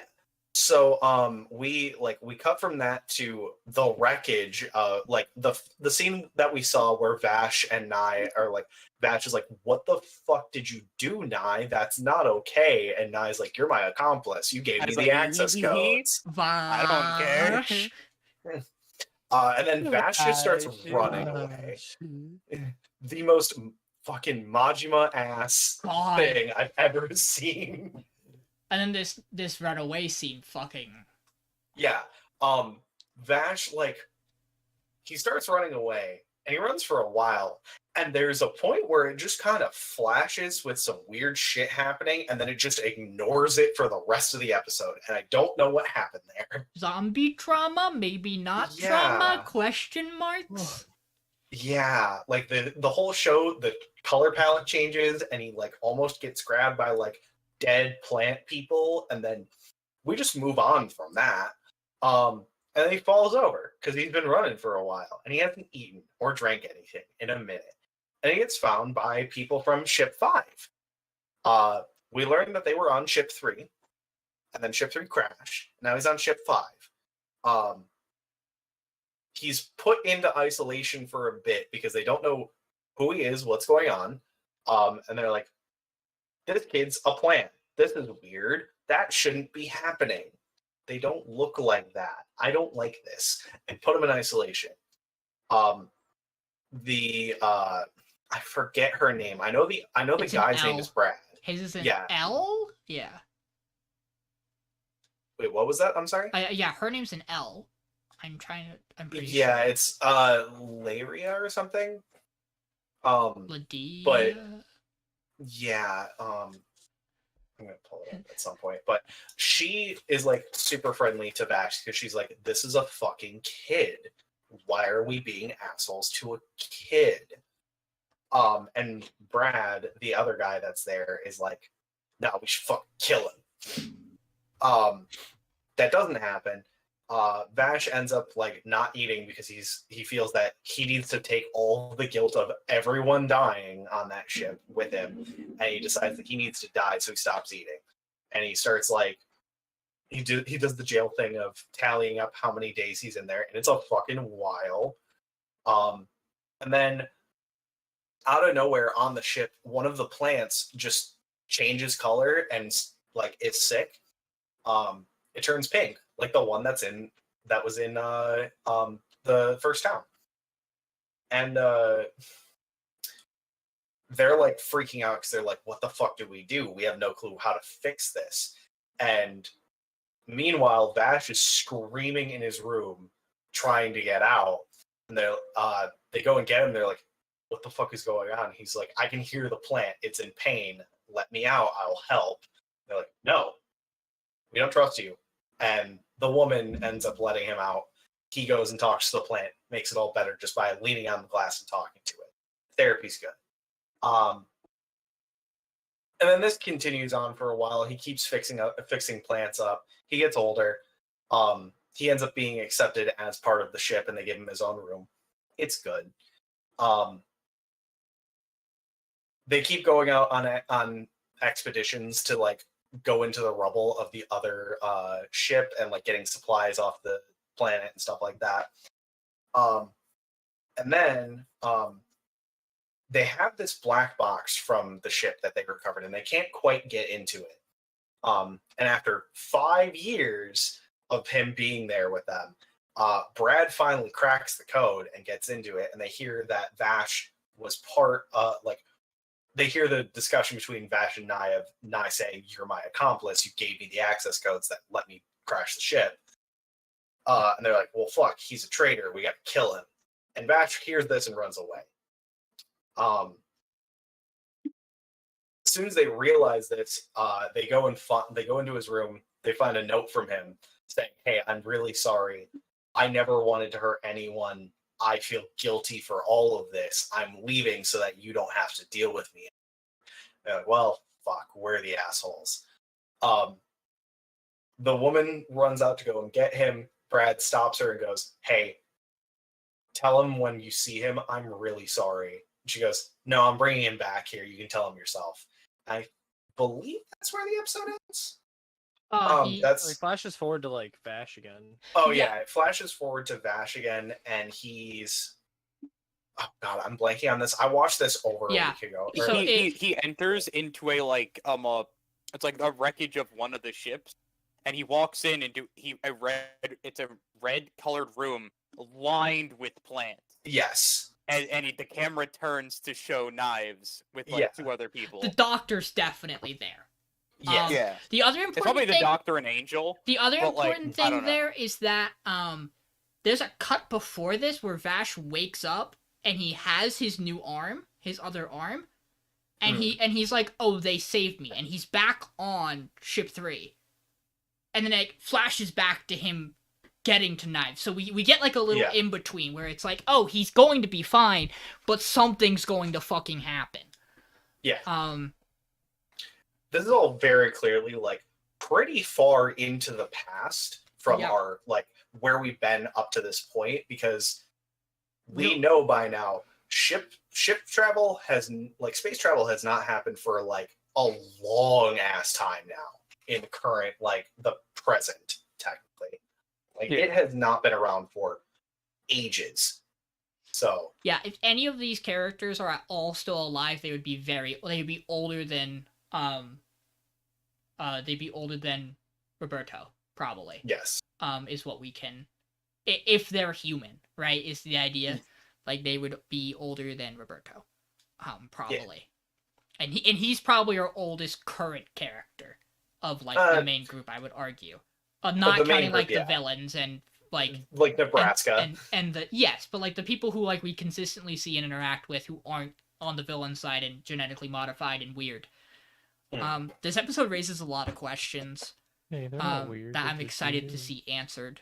And Vash gets the coat, which we know he had to get because, I mean, we know he's going to go back to get it eventually, too. And It was a little big on him. a little big. Which I know he's going to grow. There's a lot of time we're missing here, which is fine. The world is desert, though. That's already a thing here. Like, they've already been deserty. They already travel in desert. Yeah, I'm really interested to see more of where this goes. We're almost probably directly continuing into this flashback, which I think is good. Yep. I think next week's episode is called Knives. Yeah, it is. I think it's just called Million Knives. Not bad, yeah. Very excited for very excited for that. I'm sure nothing bad's going to happen. No, I don't like that episode name. Yeah, it's Millions Knives. That's not a good one. Yeah, I don't have too much to say outside of good episode. Yeah, no, lots the of episode shit. was just great. Yeah, Yeah. it was a good game. Hey, It's Trigun. why do you think Vash was carving lines into the wall? To To do say the amount of something. days. Yeah, to count days. Count days. Doesn't feel like that. I guess maybe it would work if it seemed like he was counting, if he was like catching up from the amount of days he'd been there before. Because I at first thought he was making a mark for every person he assumed would be dead from the ship crash, but he wouldn't have that exact number, and he was making lots of lines. But I guess potentially it could have been days. Yeah. I mean, it's the prison thing of Yeah. how many days have I been in prison? It's so weird because it doesn't feel like he's in prison until, like, it doesn't really feel like he cares at all until like Yeah. the plant's in danger and he has to get out, which is really odd in that way. But still overall, really enjoyed the episode. Interesting thing to know. I would need to go back to get the other name. The woman from Ship 3 mentions 2 different names of people who would also be able to help figure out what Vash is. One of them is Conrad, who's the captain of Ship 3. Which they do not confirm is dead. They do not talk about him again, but I'm sure he's going to be relevant. Because I don't, and just as I'm sure the other person, who I think is a head researcher, they say, is also going to be very important in some regard. I'm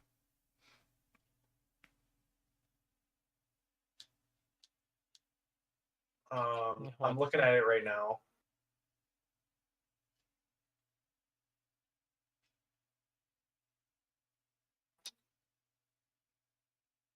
Anyways, I think Trigun's really good. I'm really excited to see where the story goes in the future. I again have never seen the original Trigun. I just knew it was like a critically acclaimed show, and I'm glad to see that it's like being well animated in this remake. I think it's really good Yes. so far, and I think it's sick. Like the action's really good. Her name's Luida, by the way. Luida Lightner. Okay, we'll see if that also comes up then, which I imagine. I don't think you just drop names and don't do anything with them, especially in a show like this. Yeah. Hey Michael, it's Sugar Apple Fairy Tale time. See, this was the first show I watched, but yeah, so Sugar Apple Fairy Tale. So not gonna have the best memory exactly what the fuck happened. Sugar Apple Fairy Tale. She's making the sugar confection. But the idea is that she wants to now do it in front of him and ask him questions as she goes along. She can get, because she realizes, she makes a connection. The idea is that he wants this to be an exact replica of her to try to make a copy of her. At least I believe that's what she tries to get at from the beginning, because that's what I made the connection. It's like, he wants this to be a replica so we can make a new fairy. She tunes into the fact of she didn't have a wing. She had both wings, so she wasn't treated like a companion or a warrior fairy where the wing was taken. And you're calling her by a human name, not a fairy name. What's up with that? Oh, it's love. And as soon as she realizes it's love, she goes for as perfect of a recreation as she can get. Yeah. So yeah, she spends the whole night asking him about like exact things about her. It's like, would you imagine her? What pose would she be in? Things like that for exact specifics, because like a painting wouldn't get things exactly correct. Like the eye color wasn't perfect.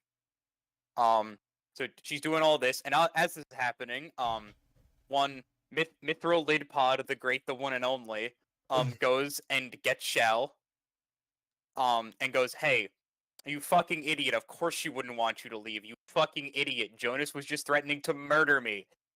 And Shell goes, "I'm a fucking idiot, goddamn!" and runs back to go save his wife. Please, that and won't then happen. He's gonna but yeah, die before that happens. maybe. True, he is gonna disappear. I mean, he's from like a rock though. Rocks may not disappear. I don't fucking He's know. We don't know pretty shit about he's volatility pretty fucking and old fairy. though. He's pretty old. We'll Yeah, talk he's about also it. based off of obsidian. Yeah, we'll talk about it. But yeah, so he goes to save his woman. Gives her a hug, give her head pats, and goes, "Hey, just so you know, the army's here. They're gonna kill you. You're leaving." And she goes, "No, fuck you. I'm making the shit." He goes, "Fuck. Guess I gotta go protect you now." And so she's finishing the thing. She's doing all her stuff while Shell goes and stands the door. Goes, "No, you can't get to her. I'm not doing this to save him. But fuck you. You're not getting into that room. I don't care." And they just sit there with a stalemate. They go, "We know we can't win this fight, but like, fuck." I love the fact too that they look and see that it's him. They immediately go, "Nope, not doing that." They just sit there and go, "Damn. Guess we're just gonna stand here." And then at the end, he's like, "Yeah, she makes exactly what he wanted. It doesn't make the fairy." But there's just like this really big emotional scene where she's like, "Maybe." It's like, "Yes, I understand. It's probably impossible, but I don't care. I believe in your will to recreate her." And it's like a really good touching scene. And then he touches grass. They get him out, and he finally touches grass. Yeah, then they make an agreement for him to be under watch in like the capital in his own isolated tower where he's allowed to have the sculpture as well. Yeah. Again, I have a couple of things that I think are really so here's the thing with Sugar Apple Fairy Tale. I like it. I think this is a really great episode for it in the same way I really like the end of the first arc, and that's what the show is doing. It's doing arcs. It's gonna hit 3 because it's gonna have to do the one that closes out of the season. And who knows if there's gonna be more afterwards. But we're clear. It's a show that clearly does arcs to tell its stories. Which means it's probably gonna be an odd build to the end to see how this shapes up, because it might, if this last arc is really interesting, it has a possibility, I think, of maybe winning people over to see how it ends and potentially hold it really high at the end of the season. It's just a matter of what could it possibly bump out in that regard. Would be the question. There are some points in this episode that I think are this is probably almost the darkest this show has gotten. I feel in certain ways with ideas it presents. The screenshot I have, I don't think you deliver this line if you aren't trying to instill in the viewer fear that that when Anne and Shal finally like admit they like each other, that he's not at risk of fading away. I don't think you go, "Have you ever watched something you love disappear?" Cause like, maybe it's particularly say Fairy, because like he didn't say, "Have you ever watched a loved one disappear?" Yeah, she lost her mother. She can relate in that way. She can't relate to what it's like to lose a fairy that you've fallen in love with. Shal can relate to losing a human you've fallen in love with, is kind of the idea the show seems to be giving us. I just don't know how much this show wants to give us a happy ending, is all I'm saying. So I'm excited to see what it does there. Also, Shaw kind of just dropped that Full Metal Alchemist shit on the dude, where he's like, "Hey, you do realize if you recreate everything about her in detail, and you're doing it out of an obsession to not let go, you might get a fucking monstrosity of a fairy." And he's like, "I don't care." And it's like, damn, bro, that's insane. You should maybe hear the dude out on this. He's a fairy. He would know, I imagine. And Anne's kind of just like, no one can prove anything. It's like, yeah, sure. Are we taking that risk? I guess we are. That's literally Shaw. I was like, "Are we taking that risk?" She's like, "Yeah, I'm gonna make the thing." And he's like, "Fine, fucking hurry up." Like, I think my favorite part about this episode is the fact that, like, yeah, they don't make a new fairy. Like, she just makes yeah. a perfect representation of what she was. And obviously, I don't know how long these sugar confections can last on their own because they are inherently sugar. Like in terms of longevity of like a sculpture. But I do think it's like she managed to satisfy him without like just recreating the fairy, which is how I was worried this is gonna go to. Of like, oh, she's reborn and everything's fine. It's like that's not the point. Yeah, I mean that would have been a good scene if we had like it's like really like big really like pretty music scene, swell but, with like like, her of her appearing and be like, oh damn. But that's not what I it's and then getting she at. I think it's immediate- so much better that it's just like here is Yeah. this perfect I agree. representation of her, this piece of artwork for you to remember her by, and a good like memory of her. Now go to jail. Go directly to jail. Do not pass go. Do not collect $200. You go directly to jail. I raise you. I think it would have been wonderful to have her show up, say, and then immediately fade away again. Well, I do think that's that would've been great, something. you asshole. I think this serves the moral better here, which is that the problem isn't that he's obsessed. The real problem, like, it is a slight problem, obviously, that Shell recognizes. The real problem is that, his family was done wrong through political means, and the only person who's ever understood him has disappeared, and thus he has no reason not to resent the nobility who has treated his family in such a way. And all that he really needed was something that could re-pacify that feeling and make him feel like there is something I can spend time with and look at. What did you post? Oh, yes. That's Just where my go, brain went to. Go get the Surskit one, too. But, like, I think this fits with the moral of the arc the show's going for. And I personally really enjoyed that we didn't get a fairy out of it, and that he just has the sculpture, and it kind of puts it... The eye work in this episode's lovely. It also plays really well with the fact that the one thing she absolutely didn't have right with the sculpture until the very end was the eye color. Because it plays off the fact that his eyes dull in color, when it's not right, and when he's like losing his shit, and then she does get the moment where he kind of gets that little bit of life back in his eyes, at the end. I really, really wish we would have gotten a scene when, when Mercury goes back up and arrests him, because he had to have seen the sugar, right? He got to see her work, and I wish we got to see that reaction. Yeah. I also get why we didn't. But I think we're also at a point where he admits that he's really good. Like, he understands. He was just being an ass at the fucking festival. Because he could be.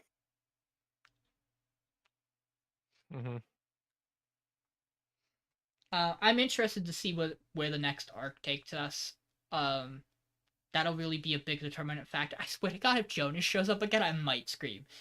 Yeah. I He kind should of be like fucking cut. Jonas showing up just to get fucking dunked on. It is kind of fun. I do feel like this arc was building that, like, maybe a deeper problem with Jonas is his fairy. Like, she kind of seems like a little shit that's causing more problems than needs to be, and that, like, if you want to resolve their characters, they do have to show up again, whether I fucking hate his presence because he's a major asshole every time.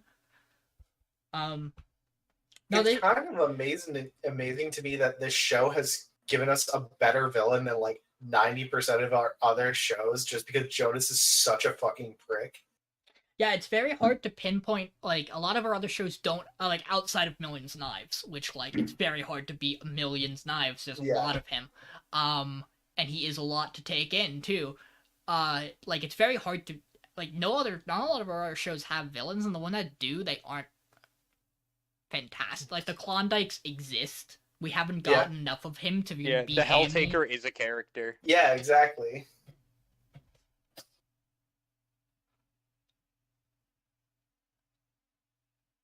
You good, Sean? Good. What Sean's think. What show's the Helltaker from? Helltaker, the game. Helltaker. What The is this? puzzle game. The High Card's a villain looks a lot like Helltaker. Oh no, I do know what we're talking about now. I was just very confused, and I thought we were referencing another villain this season. I was like, who the fuck's the Helltaker? I don't recognize that name. There was technically a villain in Reborn. Maybe He was a guy. he was like an antagonist. He wasn't He's really... an antagonist. I don't know. Yeah, I guess he was an antagonist. Like, we didn't really have like it seemed the full villain Eren of that Yeager's season. my favorite antagonist. True. He's also my favorite protagonist. Screams in Anime Awards. I'm trying to run through. Tomo doesn't have a villain. Like it had. Kimuro's like, my favorite antagonist. That's the main character Fire- of Ice Guy. Fire Hunter is just God, so like we can't really Yeah. pin anything yet. Is kind of where it's going. Like there's not exactly a named entity to fully put on it. Buddy Daddies is like Ray's dad, but like it's also probably that actual assassin we've kind of seen every once in a while. Yeah, no, we just haven't really had... Nier probably has a villain. Nier's villainous society. I mean, actually, yes. Yeah. But there has to be there's a character who personifies it to some degree, I'm sure. My classroom didn't have a villain. That's funny. I mean, it might have. Well, its Might. villain is like The the person other countries. the or person who whatever. killed his master, maybe? I don't know. No, Finding that out requires going back and watching that show, and I'm not doing that. I mean, no, they did actually have like a villain group that there was like something.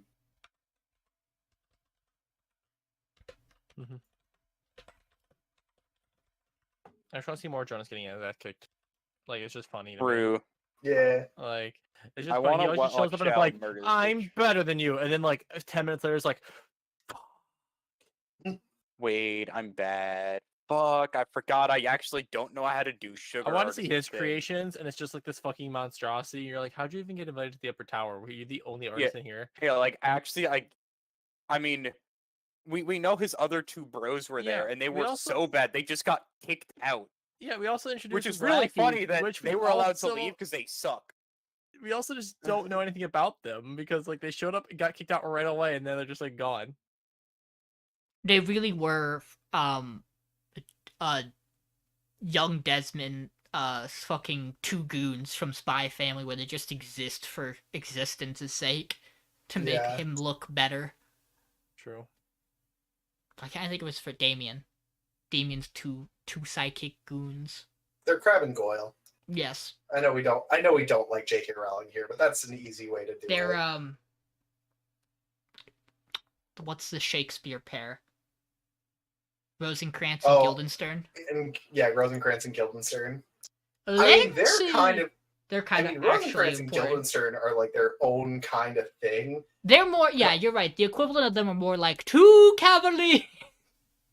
I mean, also like Rosencrantz and Guildenstern Are Dead is one of the greatest films ever made, and you should definitely watch it if you've never seen it. I have indeed heard that before.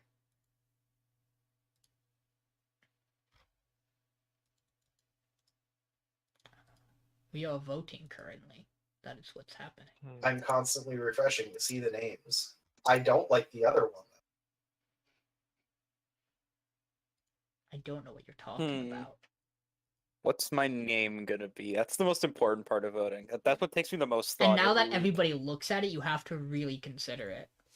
Yeah, no, like, I had a bit going. The issue is that I only actually know like 3 Sans quotes, and all the other ones are like super long and unfun. And also, like, the genocide route's done. I've only slain like 1 or 2 shows at this point, so like, it's not as funny as me going. You feel your sins crawling on your back because I slay 6 shows. Mason, that's not a good thing to play right now. It's going to break you for the entire rest of this stream. It's very good video. I love that video. Oh no. I'm crying. The piano, or the xylophone.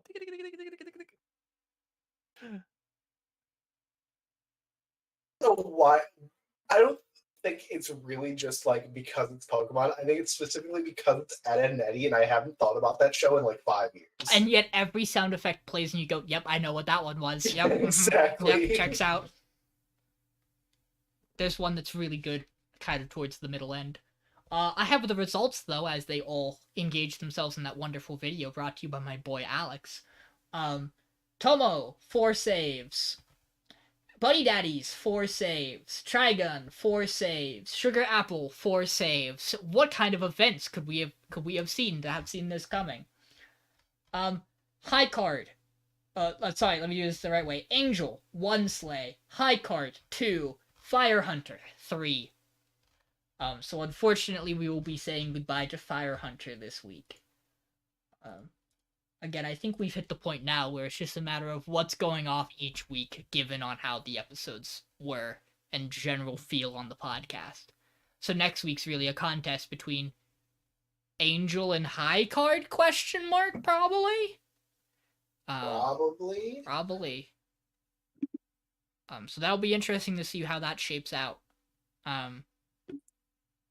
Because realistically, if you realize that I didn't vote Angel this week because I wanted Fire Hunter to go, it would probably have been 2-2, between those. So that will be interesting to see in the long run where this goes. I just wanted the wheel, man. That's all I wanted. I do like the wheel. I It's know. a good time. God, what a good screenshot to go back to. Every week the Tomo screenshots are going to kill me. They've all been fantastic. Only 6 left. We're so close. I know we have Already. only 3 more weeks, and then we have cut down to top 3. It's crazy to think of it like that. Yeah. An interesting thing to think about. I don't know, given how things have gone. It feels really weird. I don't know what the time span between the end of the podcast and next season's gonna look like. So we might have to talk about that. Yeah. Because we are gonna need to give ourselves enough time to get that done and also make things work.